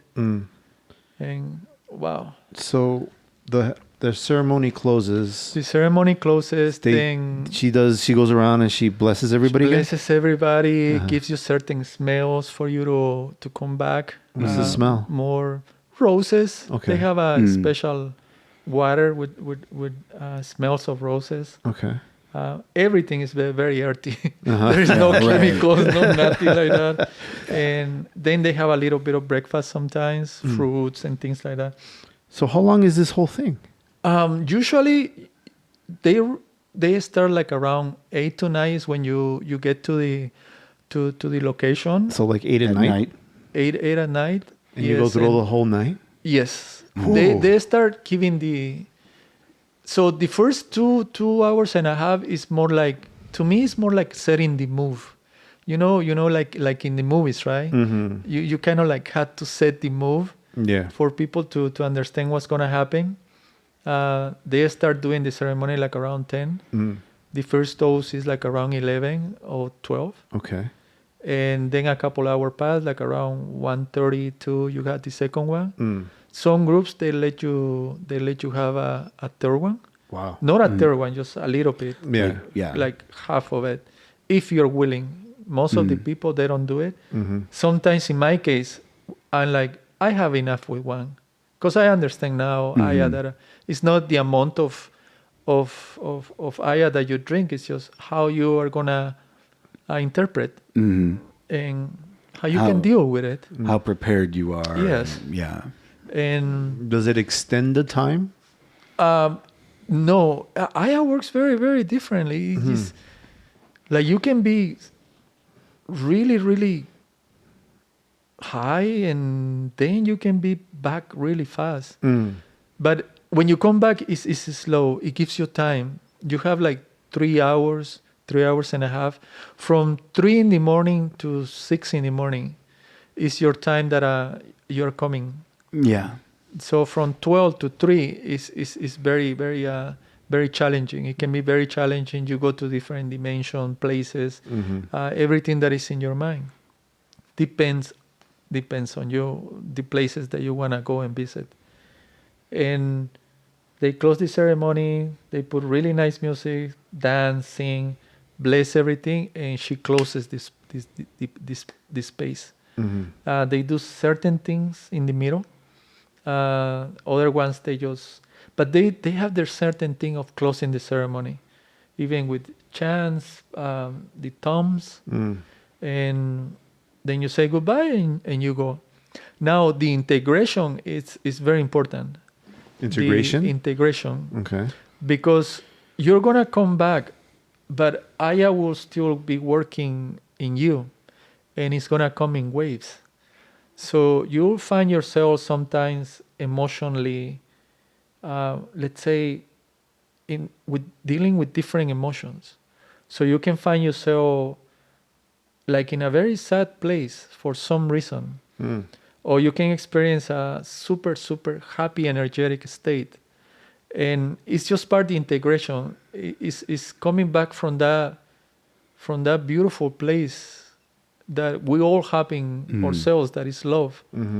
Come back to society and see society. It's so cruel sometimes. And the first day is super important. They recommend to keep the diet, not to go and eat something very fat or start eating meat or get alcohol. And no, keep your diet so you'll get more benefits from the ceremony. The longer you stay with your realizations, the longer you contemplate those feelings, the better the effects are going to have in your life. Okay. And the longer the effects. Sure. It's not like just cutting in, right? Well, they call it integration for a reason, I would assume, so that you can integrate what you've learned. Exactly. Thank you. Yeah. Exactly. So the first day is super important, not to be with someone who is negative, someone who takes your energy. Some people, when you talk to them, can take your energy. They just suck your energy. They leave you dry. You just get angry and frustrated. Some other people, you don't get anything from them. And some other people, they lift your energy. Like I was telling you, every time that I talk with you lift my energy. Oh, thanks, man. And to me, the first day, I try not to talk to anybody. Like I've been lucky enough to have my own company, so I can be like, I got the first 2 days only for myself. And they recommend to do something creative. So I play a lot of guitar and I learn a lot of design. So I focus, it's pretty much be who you want to be, and without the stress of the society. Give yourself some time. So this was also amazing. This professional writer from Romania, she wrote 3 books in Romania, came to United States, and because of the cultural shock, she couldn't write anything else. Oh, really? She stopped writing. She just stopped. And she tried Aya, and in the next 3 days, she wrote a book and published it. Wow. In the next 3 days after in her integration, she wrote a book and published it. It is what this little plant does. It's amazing. It changed your life for the better. I had never found a guy who had told me, oh yeah, I got drunk and I cleaned my house. Right? And it's the same amount of time. It's the same amount of money. I got blackout drunk on Friday night, and let me tell you, it was life-altering. I bring flowers to my wife. I cook for her. I took her to a nice date. I drank 2 bottles of Jim Beam, and I found joy. That's not usually how that works. I cleansed my soul with Jim Beam. Yeah, if you're lucky, you might cleanse your stomach from all the Jim Beam you had. But so one thing, I'm sorry, go ahead. In my case, I play the guitar, right? Mm-hmm. But the one of these times I was playing my guitar, and it was like, wow, now I get it. Like this, like it's super complicated and challenging, the combinations that you can do with music, because music is infinite. Yeah. Infinite. Your combinations are infinite. So for you to try to learn that is super difficult. But when you understand it, it changes everything. Yeah. So I start playing more for myself, not for what people wanted me to play it or expect, right? So one time I played my guitar, literally I opened my fingers, but I couldn't stop playing the guitar. Oh, wow. Because it sounds so beautiful. It sounds to me, it sound enough. Yeah. It sound enough. I've been playing guitar. It's kind of what I've been going through some things, and I picked up guitar as, one of the kind of like a therapeutic thing, but mainly it was just, I thought it would be fun. I have a very emotional response to playing guitar, even without ayahuasca. And it's just like, and one of the things I've been working on is trying desperately to teach myself to be able to play and sing at the same time, which is really difficult. Yeah. Like, it's just shockingly difficult. And today, and I've been experiencing some new things recently, and some things in my life have been changing, and like I don't know that I've necessarily been thinking about all of it. And it caught you by surprise. And so I'm sitting there and I'm playing the guitar today, and for the first time, just all of a sudden, I'm playing, I'm singing, it's working, it sounds good, and I have that realization of I'm not even thinking about it, and I'm doing it, and I just started weeping. Wow. Just weeping. Wow. It was crazy. And this is me being vulnerable, right? But so I can only imagine what it would be like to be, using that as kind of working my way through an integration period. That'd be interesting. Yeah. So sometimes people are super accomplished people. They're always accomplished this and that. But nothing is enough, right? This is never enough. They have this emptiness inside, and we all have this emptiness inside. And Aya does that in you. It feels that emptiness, not completely, but at least you are like, man, I'm really lucky for what I have. And you start appreciating more of what you have. But all right, so I'm sorry. Go ahead. The society of being consumed, right? Is like, you got a nice car this year, right? But the next year is coming, and the next year, and then your car is gonna be old, and then you want the next car, and then you want the best next thing, and everything is just like never enough. You can have more and more, but it's never enough. You're always gonna have something better and more modern, and it's gonna work more beneficial, and you're still gonna want that. It's kind of sad that society works like that, the capitalism. Yeah. But when you have that in you, Aya being like, wow, it's enough. All of these things are good and necessary. Money is good. Also, Aya will teach you that money is good. That is not good, necessary in life to be able to have a more enjoyable life. But it's more enjoyable when you are at peace with yourself. Yeah. When you are at ease with yourself. When you accept yourself more.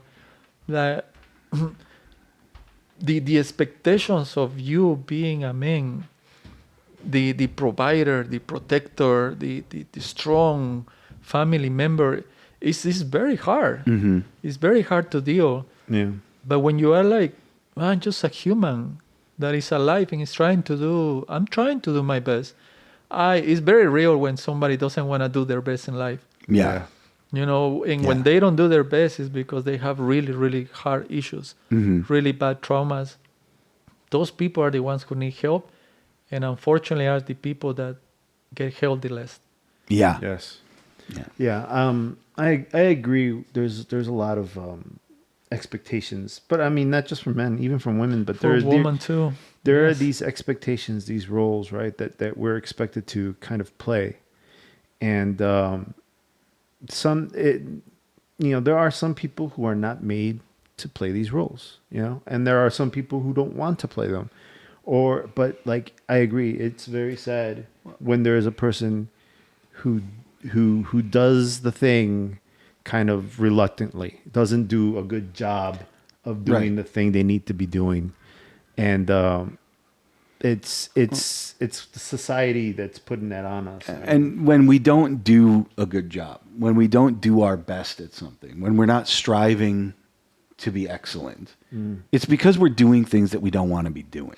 It's because we're doing things that we're not motivated in any way to do. Yeah. We don't. There's no reward that's enough for that activity to make us want to do our best at it. Yeah. And we get that inflicted on us. There's so much stuff that nobody wants to do. Yeah. But you see, something like ayahuasca can reframe I would that hope perspective. So. It could tell you, look, I want it so bad right now, especially after this talk. Yeah. I want to experience I feel like I'm already high just from talking with him. But I'll invite you. Get ready. Yeah. Get ready. Awesome. I'll invite you for sure. You can let me know. You can let me know how it goes. But I think like something like ayahuasca, that it will help you reframe that that perspective that tells you, okay, look, you, for example, don't want to be, I don't know, a guy who works at Target because you need a second job and you got a family to feed. But maybe something like ayahuasca, be like, look, there's nothing that you can do to make yourself richer, right? But maybe you can appreciate the life that you have, the moments you have. There may not be an answer for you to get out of working a second job, but maybe understanding that, hey, you are so fucking lucky. Yeah. You are so fucking lucky to be alive. Or for that matter, it maybe I mean, it sounds like it does different things for everybody, but maybe like help you sort out after all of the clutter that your brain gets cluttered just by existing in the world the way it is, and helping you get to a point where it's like, okay, all of this is not important. Yes. I don't have to pay attention to it. I don't have to worry about it. I like how he's doing that to me. He's like, all of this is not important. This 250 pounds. I'm like looking over his hands. but you're taking all of this. It's not important. And then like all of this over here. All of this over here is the stuff that you need to focus on. Yeah. I'm sorry, man. Yeah, no. He's the comedian. By the way. I haven't been very funny today because this is just like... This is super deep. This is super deep, yeah. But anyway. I'm sorry, man. I don't mean to... No. It's fine. It's fine because you are nonsense. And you are the unimportant. I'm trying to push you away. You've been too close to me this whole time. We can touch foots. We can touch your foots. No, but like... But it's like the kind of experience that can help you have that clarity. I'm down for anything that'll help like a person kind of reframe or kind of take a better perspective of stuff. Like, because that's all this is really doing, right? Yeah. It's helping you gain a new perspective, right? And it's not easy for everyone to gain that perspective. It's very, very difficult. And maybe something as powerful as the imagery that you have can really have a lasting impact on your behavior, you know, like the stuff you told, like the stuff you just shared with us today is so powerful, man. You have no idea. Glad, like, I mean, glad. as I you think were, he has an idea. I'm sure. Well, yeah, he keeps doing the stuff, right? But like, I mean, just me listening to it, like I was like, wow, you know? Yeah. So like, it's amazing. This stuff sounds. I'm very amazing. glad, Edgar. I'm very glad.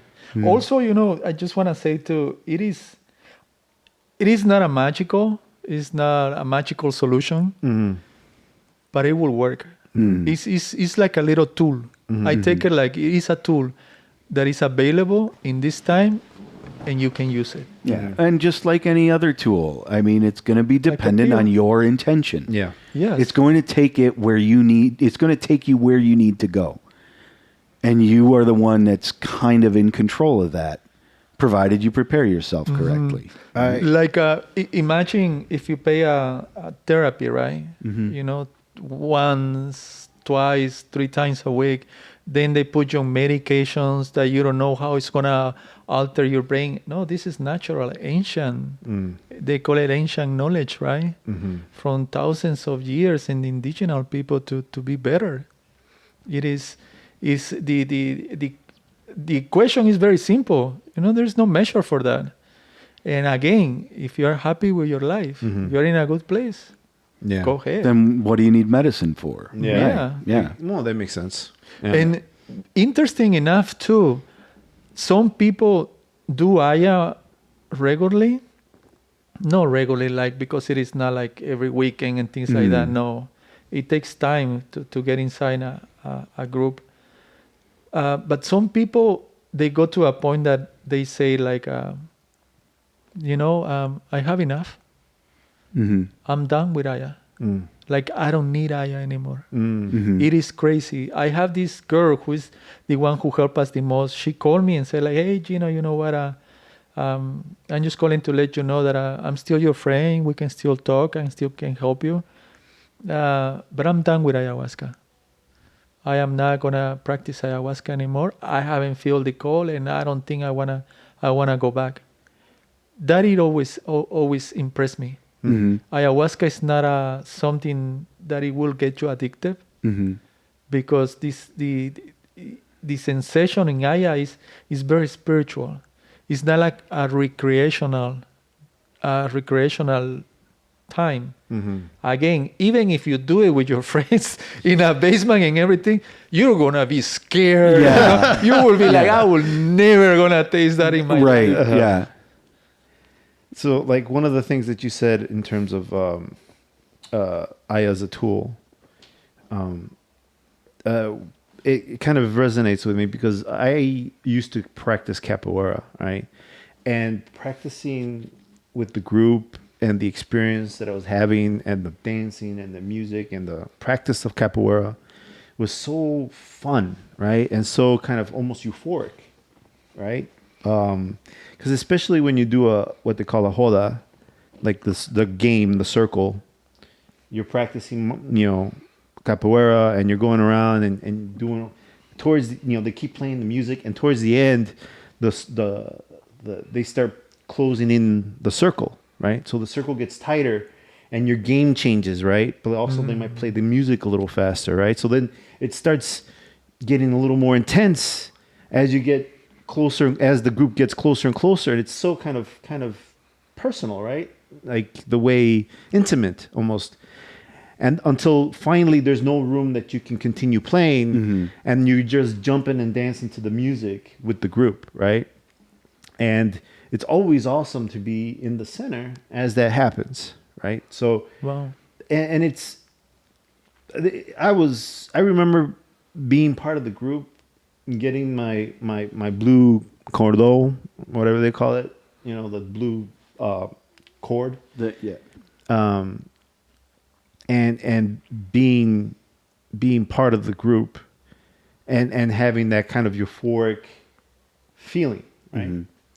I go to what they call a batizao, right, which is at the batizao, that's where they present you with your cord, right? So, and it's called, it's a baptism, and you're getting baptized by the ground. So every time you fall, you're being baptized. So and it's a big ceremony, what have you. But the point I'm trying to make is at this particular bautizado that I was at, the mestre of the class of my particular school was kind of just giving a lecture, and she said, capoeira, I know it makes you feel a certain way, but capoeira is not going to be the answer for all your problems. You can come here and you make your friends and you have your experiences and you have your euphoria or whatever you want to, whatever feelings you have here, and you feel like this is the answer. This is not the answer for everything. This just understand that this is not going to solve your problems. And I was just like, what? Like it was super wise of her to say this. Because that happens a lot with martial arts, right? And so I'm imagining that this might be true as well for ayahuasca, just in terms of like, yes, it will help you, but you have work to do still. It's not going to solve the problem. It's going to put you in a position where you may be able to solve your own problem. Yes. Right. If you're willing to do the after work. To do the work before, yes. If you're willing to clean your room, you actually clean your room. Yeah, don't just say you're going to clean your room. Yes. Maybe I should make the boy do ayahuasca. Maybe he'll clean the whole house. I doubt it. Although I will say, when I get really high, like if I smoke a lot of pot and I get really high, I start cleaning like a motherfucker. Wow. It just puts me me into that. I gotta clean, man. This place is dirty. Yeah. It's crazy. And for a jiu-jitsu guy, I think a jiu-jitsu guy who has trained for more than 2 years, they're more than prepared to do Aya, man. I'm not implying anything. I'm just saying the training that you get in jiu-jitsu, when it comes to do Aya, it's perfect, man. You think so? Because of the concentration? The concentration, your emotions, your focus, your jiu-jitsu is super intense. Jiu-jitsu is the feeling of your bones being cracked, you're being asphyxiated, not passing out. That is insane. Yeah. A guy that is just trying to rip your head alive. And that training helped me so much, man. So much in some places that I didn't want it to go and that I actually needed to go. It makes you present. It makes you have to pay attention to what's happening, or you're gonna go to sleep. You're gonna go to sleep. You're gonna pay. You're gonna go to the white. The funny thing about the white room, I went to the white room because I wasn't paying attention. Yeah, there you go. You weren't prepared. No, I was listening to the music. I was like, oh, look at that song. I like that song. They were playing music in the gym and shit. But anyway. No, ayahuasca is something that I'm glad I could experience it, that I found it, and that I can still be part of these people. And just lucky enough, man. Lucky enough to be like, I'm okay with my life. I'm okay with where it's going. It's not just that, like, growing more as a person. I stopped reading a long time ago. Now it's 4 years of reading one book every month. One book every month. I don't miss the month. Always one book. Always trying to get better personally. No, maybe not financially or being so greedy, but being more happy with what I have in this life. Yeah. Nobody's completely happy and accepting the hard times. My auntie just died from COVID. Oh, last week.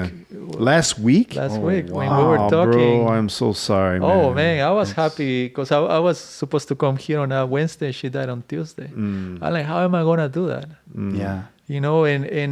But it helps too to understand that death is part of life, man. you know, and what I took in one of the greatest revelations in ayahuasca is this life is not forever, and at any moment it can be over.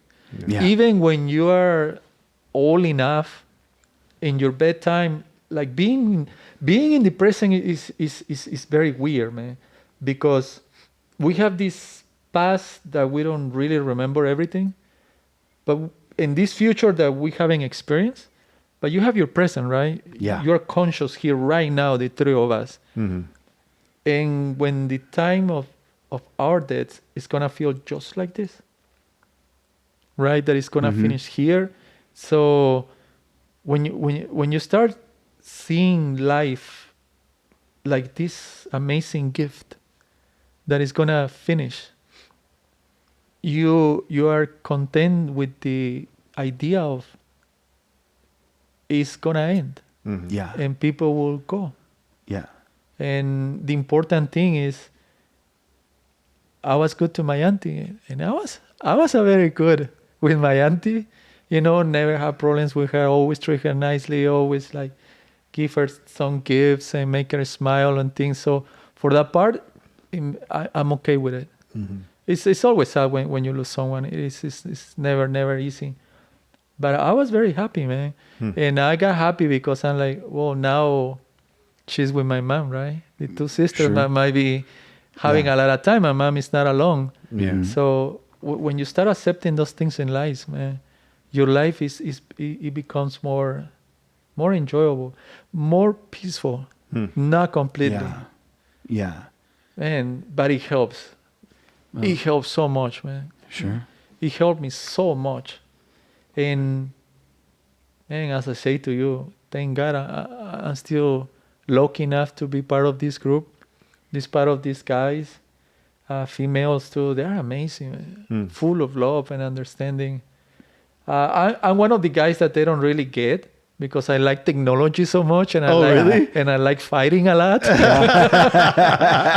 And they're all about love and things, right? I'm a brown belt in karate. I box. I do jujitsu. I train hard in technology, man. Mixed reality, alter reality, crypto, right? The NFT is ridiculous, man. Yes.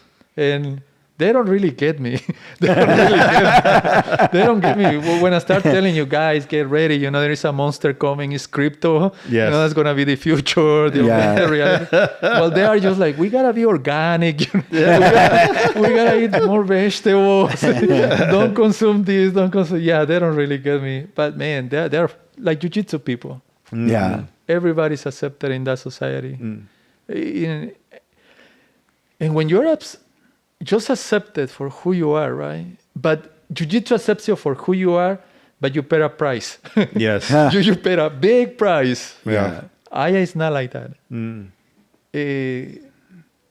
you, at the end of the ceremony, when you're saying goodbye to everybody, man, to be able to hug someone just for experience going through the same night that you went to share the experience, the energies that they have, their emotions, and they're all feeling like you. They are completely full with love, man. Full love, understanding, and compassion. It's beautiful, man. It's beautiful. Jiu-Jitsu is the same. No, Like, you hug people. There's people. You hug people. there's hugging. Yeah, and you're like, I will get you, motherfucker. I'll get you. Don't worry. You're like, yeah. That's hugging. It's a little different kind of hug. Well, I mean, they have names, right? The one hug is my son's favorite hug is the Mataleon. You know, is kill the lion. But yeah, no. But I mean, there are similarities. But it's funny to say. It's funny to hear you say that jiu-jitsu has a price, because I agree 100%. Jiu-jitsu has a price. Not for everyone. And it's not for everyone. No. It is for everyone, but not everybody's willing to pay that price, right? And but for me, it makes sense because And maybe it's just like the American in me or whatever. And the benefits of Jiu-Jitsu too, man. Yeah. The benefits of Jiu-Jitsu. Jiu-Jitsu was the only thing that it works for me here in the United States. To try to control all these bad things that I've been carrying. Mm-hmm. And because of Jiu-Jitsu, and I start digging more into the Brazilian culture in Argentina, this and that. But I get more into Brazilian, right? Mm-hmm. The Brazilian culture, very beautiful culture, man, very rich. Yeah. And then the Amazons, and little by little, this is the thing that is Aya. We are looking for Aya, or is Aya looking for us? Mm-hmm. Depends on how you see it, but it works very, very, very, very pretty. Someone like you, I never expected that you were like, maybe Aya look for you today in this place. Yeah. It's crazy, man. It's crazy when you start thinking like that. Because of Jiu-Jitsu, I found ayahuasca. And because of ayahuasca, I'm here today the way that I feel. Enough, Yeah. It is an amazing feeling. It's a simple word when you say enough, but enough. Enough. Yeah. I like that. And that's what people are looking for. That's what everybody's looking for. How do you find enough? And there is no enough for most people. Yeah. Well, I don't want to just kind of blame Americans for it either, because I don't think it's just America, but it's just like it's just America either. It's like a human nature kind of thing where it's just like we need more. We need more of all this. Yeah. More of that. More of this. More of that. More bandwidth. More TVs, more stuff, more right? speed, more speed, more stuff. It's always more acquisition of some kind.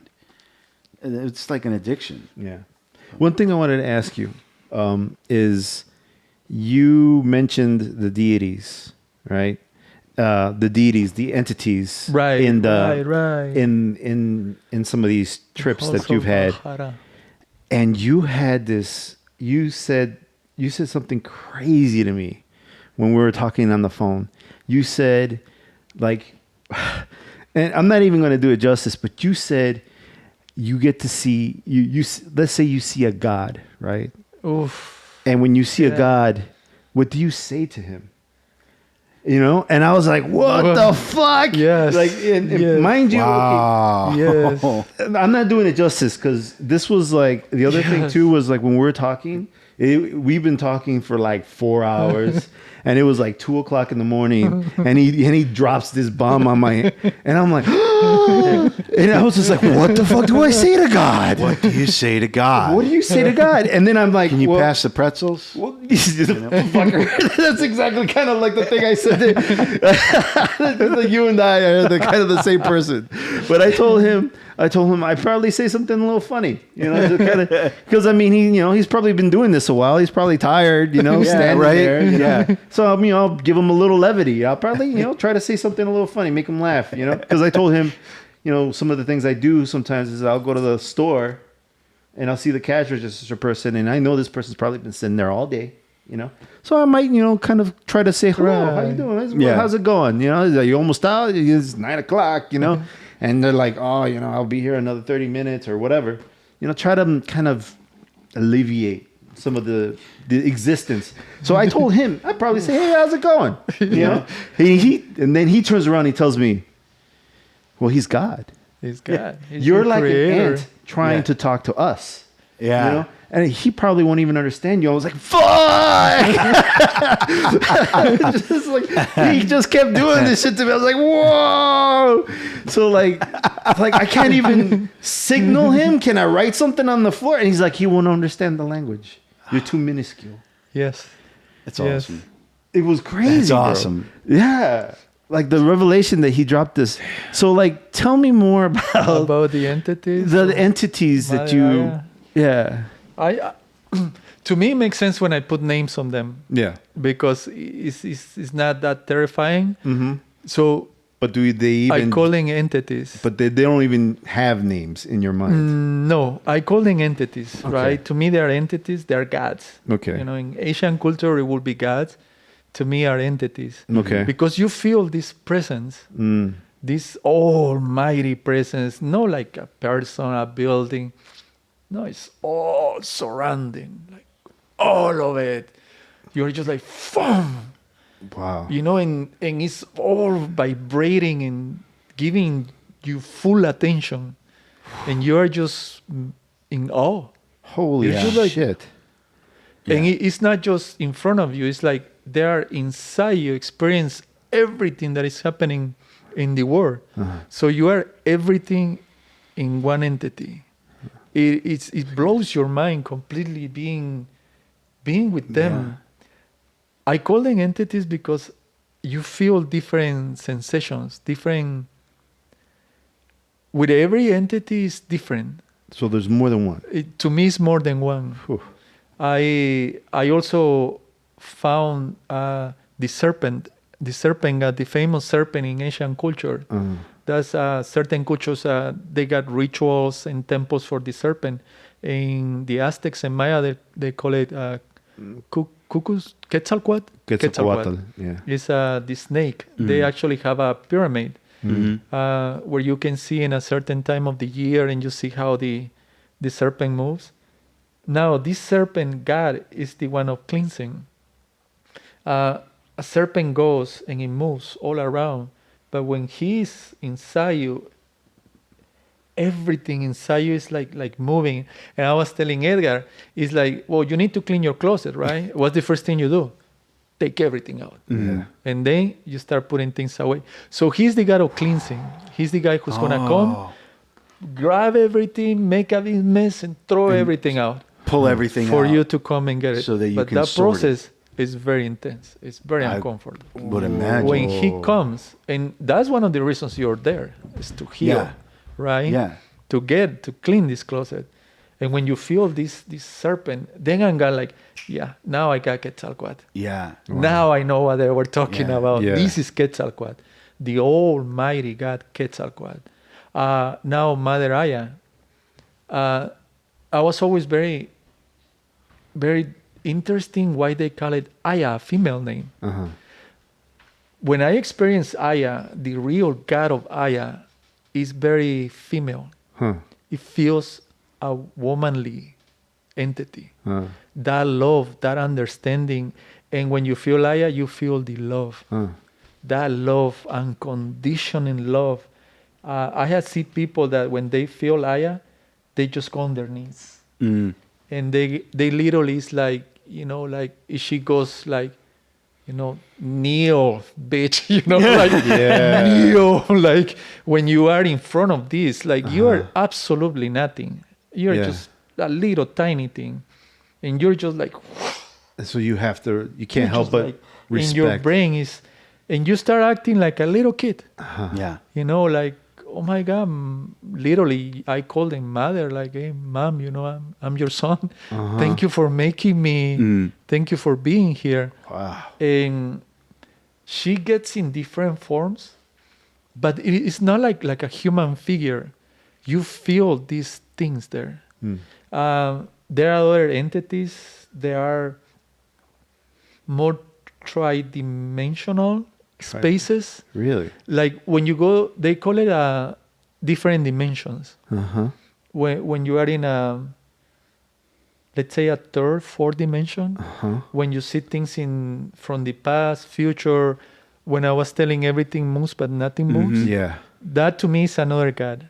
Okay. Oh, so that's another God. That's another entity that it can comes to you. And so that space is the God, or he lives there? The experience. Yeah. So Being you don't there, communicate to gods like you and me. It's more like you submerge yourself with a God. The experience. The experience of the God. Experience is, The experience is the God itself. Exactly. The experience is the God. And when you experience, imagine you being a God, an almighty where everything is possible or nothing is possible. It's incredible how you can see things, so you experience those things. Well, there is and another God that I had never saw, and to me the old God, like a male entity, to me, in my experience, because everybody has different experience, it was the sun. To me, like God is the sun. Okay. Because when we take the energy from the sun, we revolve around the sun, but eventually it's going to end. Whenever he wants, it's going to explode or enhance more, or it's just going to collapse, and we're going to be nothing. Yeah. And sometimes in Aya also you start questioning a lot about your existence.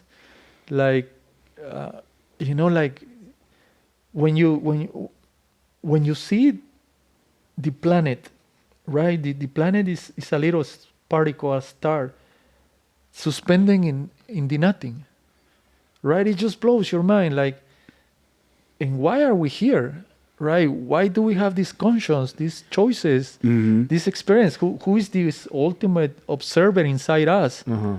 And I was always struggling with that until I talked to the shaman. And she told me, you know what, there are certain questions that are better not ask. And it just makes sense, right? Yeah.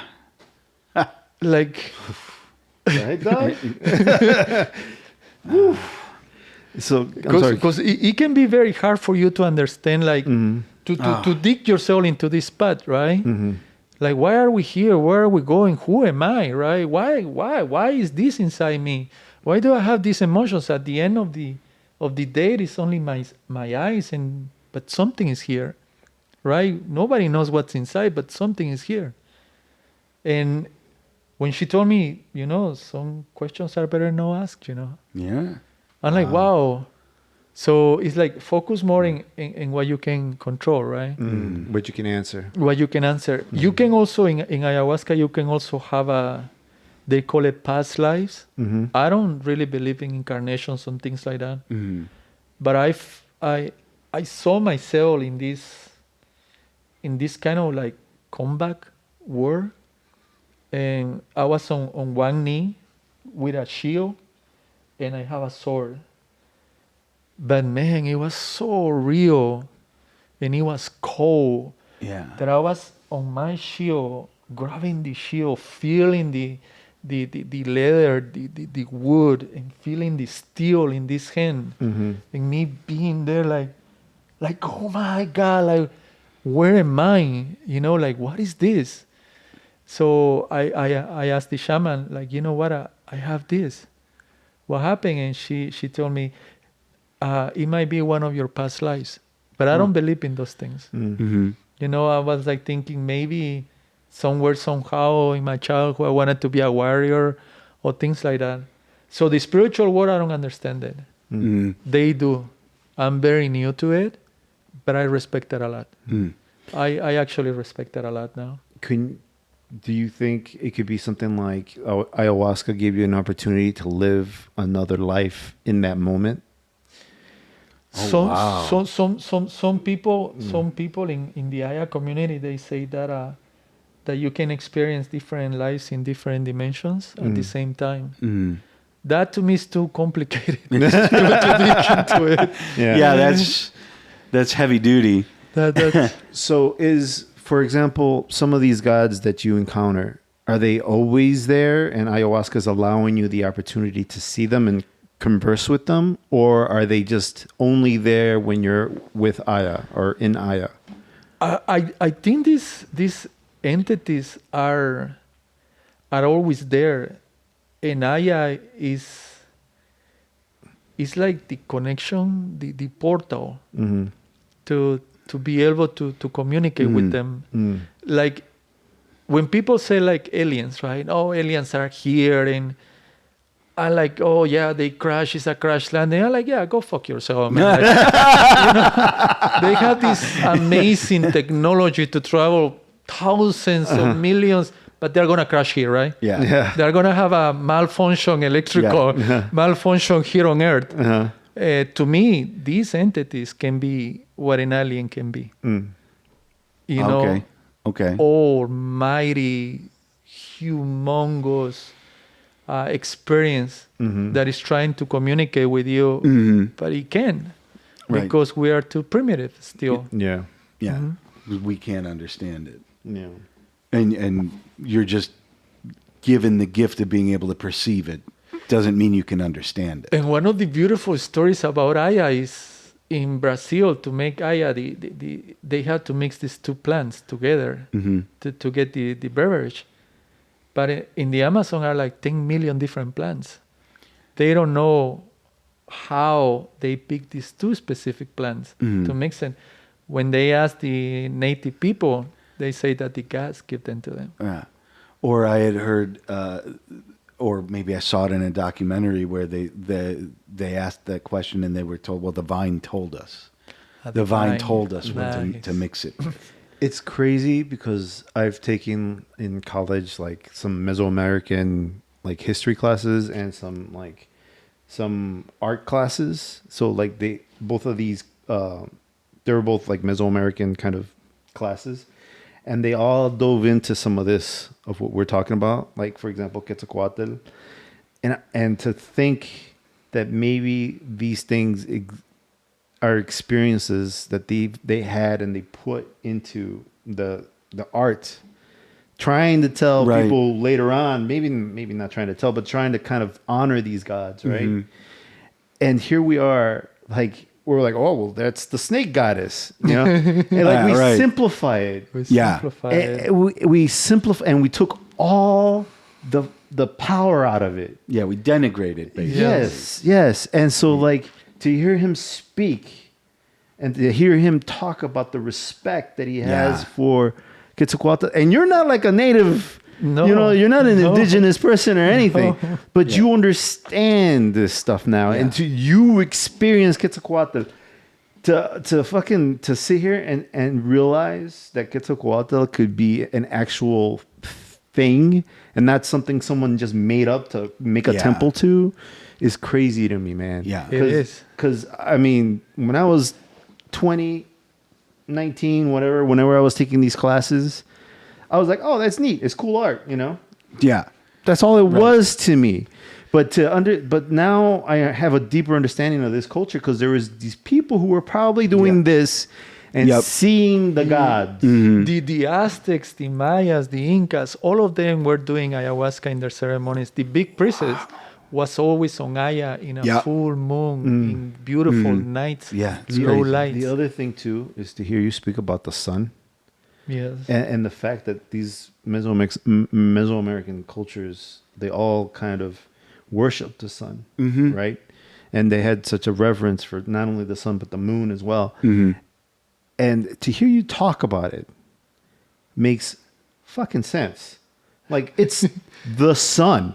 Right. It's the fucking sun. It's the God. It's the freaking God. It's a god. It's whether you want to. The single most important thing, the most prominent thing in everybody's life. Yes. The sun. The sun. Without sun, there is nothing here. No life. No life. Yeah. That's it. And just because it doesn't have a mouth and eyes and doesn't speak our language doesn't mean that it's not some kind of deity. Like, it makes total fucking sense. Right. Like, the way you're talking about it, especially when you're saying that these things that exist, they don't necessarily kind of speak our language or experience life like we do. Like, how can the sun maybe not be an entity? Yeah. Maybe it doesn't breathe, but it's part of what makes life, right? Right. Well, and I mean, it's unimaginably powerful. Yes. We have a very firm scientific understanding of the sun. Yes. And the amount of power that the sun exerts over us it's like inconceivable. But we simplified it. Yeah. We call it, oh, well, it's a star. Well, it's the sun. it's a sunny day. Yeah. No, it's a fucking god. It's a freaking God. Yeah. It's a fucking god. Holy shit. Yeah. Ayahuasca can give you that experience to being with God. And to me, if somebody believes in aliens and this, go try it out and you'll see what an alien is. Yeah. What a real aliens are. No, it always blows my mind that an alien has to be even shorter than a human. Yeah. Has 2 hands, 2 ears. And I'm like, basically looks are like you us. kidding me? Yeah. No, you want to see an aliens? Go try Raya. That's like You will see how an alien is. The perfect place to end the episode. You want to see aliens? Go do ayahuasca. Go there. Yeah, you will interact with them. Wow, dude. That's fantastic. Wow. This is like just hear him like. Yeah. You're amazing, bro. It's beautiful, man. Yeah. No, it's beautiful. I'm not making anything. Just my experience. Yeah. The only thing that I can say is my experience. How I experience Aya. How much it helps me. But being with them is that if you are lucky enough to focus yourself, relax yourself, breathe enough to go and meet and be part of one of these entities, these gods, man, it will change your life. Mm-hmm. It will change your experience forever. Yeah. Forever. Then you're like, wow, being human is just being human. But there is something else after that. Something else. It makes no sense. Then after you experience that. Yeah. We don't have the words to explain some of these things, right? No. And we use these simple terms, really. Gods, entities, whatever. It's not a complete enough word, phrase, whatever you need to kind of describe these things. Yeah. You're right. Like imagine, right? Like you say it, like man, imagine you tonight you're gonna be with the gods. Like literally be with a god. How would you do? What would you say? Yeah. What would you ask? Man. You have to put some thought into that. Yeah. Especially if they can't understand you. Like, what would be the one thing you would say to a god? Yeah, your intention. Like if you could you're looking at me like I know. Like, I don't know. I have no idea. Wow. And somewhere, somehow, when you finish Aya, somewhere, somehow, you are a little sad, man. Really? It's like a goodbye kind of thing. Yeah. Like a goodbye, but fulfill. You always come back fulfilled. Good emotions, and the most important thing, focus. Yeah. Focused. Good goals, man. Good goals. Like, and that's everybody. I'm done with this. Everybody's amazing. Yeah. Everybody. You start losing friends, like bad friendships. Yeah. Friendships that are that you just start realizing like, oh my God, I don't really like this person anymore. Yeah. It just makes me, you feel it like, oh my God, like, no, I don't want to talk with this person anymore. So you start changing friends. That's when you know your life starts changing. You know, when you start losing these friends, it's when your life starts changing, when you start acquiring new friends that you feel better. Like when I get contacted, oh my God, I'm like, oh my God, Edgar is so cool. Make sure you talk to my wife after, because you probably disagree with me. I mean, there's a time limit on that. It's a talk show. Right? Eventually, you're going to come around and it's going to be like, okay, I've had enough of Edgar. You can take a little Edgar break. No. Wow. No, and Edgar, if anybody's interested that is hearing this, they contact you. But again, I have to protect myself. Oh, sure. You has to be someone that that is that is not gonna create any problems with this these little groups. Yeah, I'll be the gatekeeper. Yeah, if they come to me and be like, I'm sorry, bro. That's not for you. It's not for you. Sorry. It's not for you. If you guys try, if my listeners come to me and hey man, put me in touch with Gino, I'd be like, dude, I'm the gatekeeper, man. You're gonna have to convince me. Right. If they convince you, they have to convince me. Yeah, there you go. Then you're going. You got to go look for your alien somewhere else. Maybe just worship the sun god on the usual way. Stare directly into the sun for an hour and then call me back. No, do not do this. Nobody do do that. Yeah. All the things that the guests say on the Flow Road podcast, that is not the responsibility of the Flow Road podcast. These thoughts and ideas, we are not liable. The Flow Roll podcast is not liable for Not My Cousin Dan. And all the shit that comes out of his mouth. Right. Oh man. So before we call it a night, what do you want to kind of say anything you want to plug? Is there something you want to share before we go? Do you want people to follow you on Instagram? Do you what do you? I'm not. You like technology. I love technology. Yeah. I'm not. You're not actually, a social. I know social is a necessity, but I'm not looking for followers or things like that. It doesn't call my attention. Okay. But I would definitely like to help people if they want to experience Aya. That to me I would like to finish like that. Like, yeah, Aya is a tool. It is a beautiful experience. It can help you. It can help you in a very, very deeply level, not only in your brain, but in your body, your soul, and whatever issue, hard things that you're experiencing. Yeah, there is hope. There is hope. You don't have to go through all of that. There is hope that there is a tool that you can use that is available. Yeah, there's hope. There is hope. Yeah, I like that. Yeah, all right. You're not alone. Yeah. No, you're not alone. If I can help you, I will. For sure. I was one of those persons, and I will help you. I will be there. That's excellent. All right, man. Well, thanks so much, man. Thank you, Gino. Gino, this was crazy, bro. This was. I'm glad, man. I mean, just you telling it.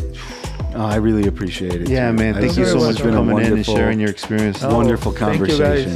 Thank you so much. All right. Well, this is Edgar OtraVez on the Flow Road podcast with Not My Cousin Dan and our special guest, Gino. I hope you guys enjoyed this podcast or this episode. Thanks. Bye. Bye.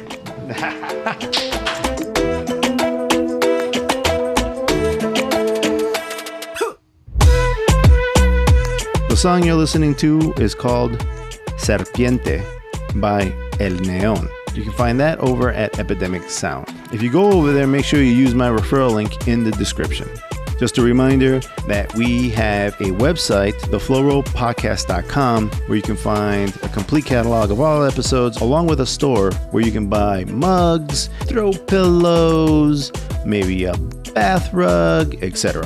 If you like the show, make sure that you like, subscribe, and comment wherever you get your podcast at, and press all the buttons that make the podcast gods happy. And man, I hope you guys liked this episode. It really meant a lot to me. Thanks again, Gino, for coming on. I really appreciate you coming on and talking about your experiences with Aya. And I find it really interesting that he said that Aya looks for you. And I don't know if Aya is necessarily looking for me, but maybe I was meant to do this podcast just so that you could listen to this. Maybe this episode was specifically for you. Anyway, thanks so much for listening, and we'll catch you next time. Bye.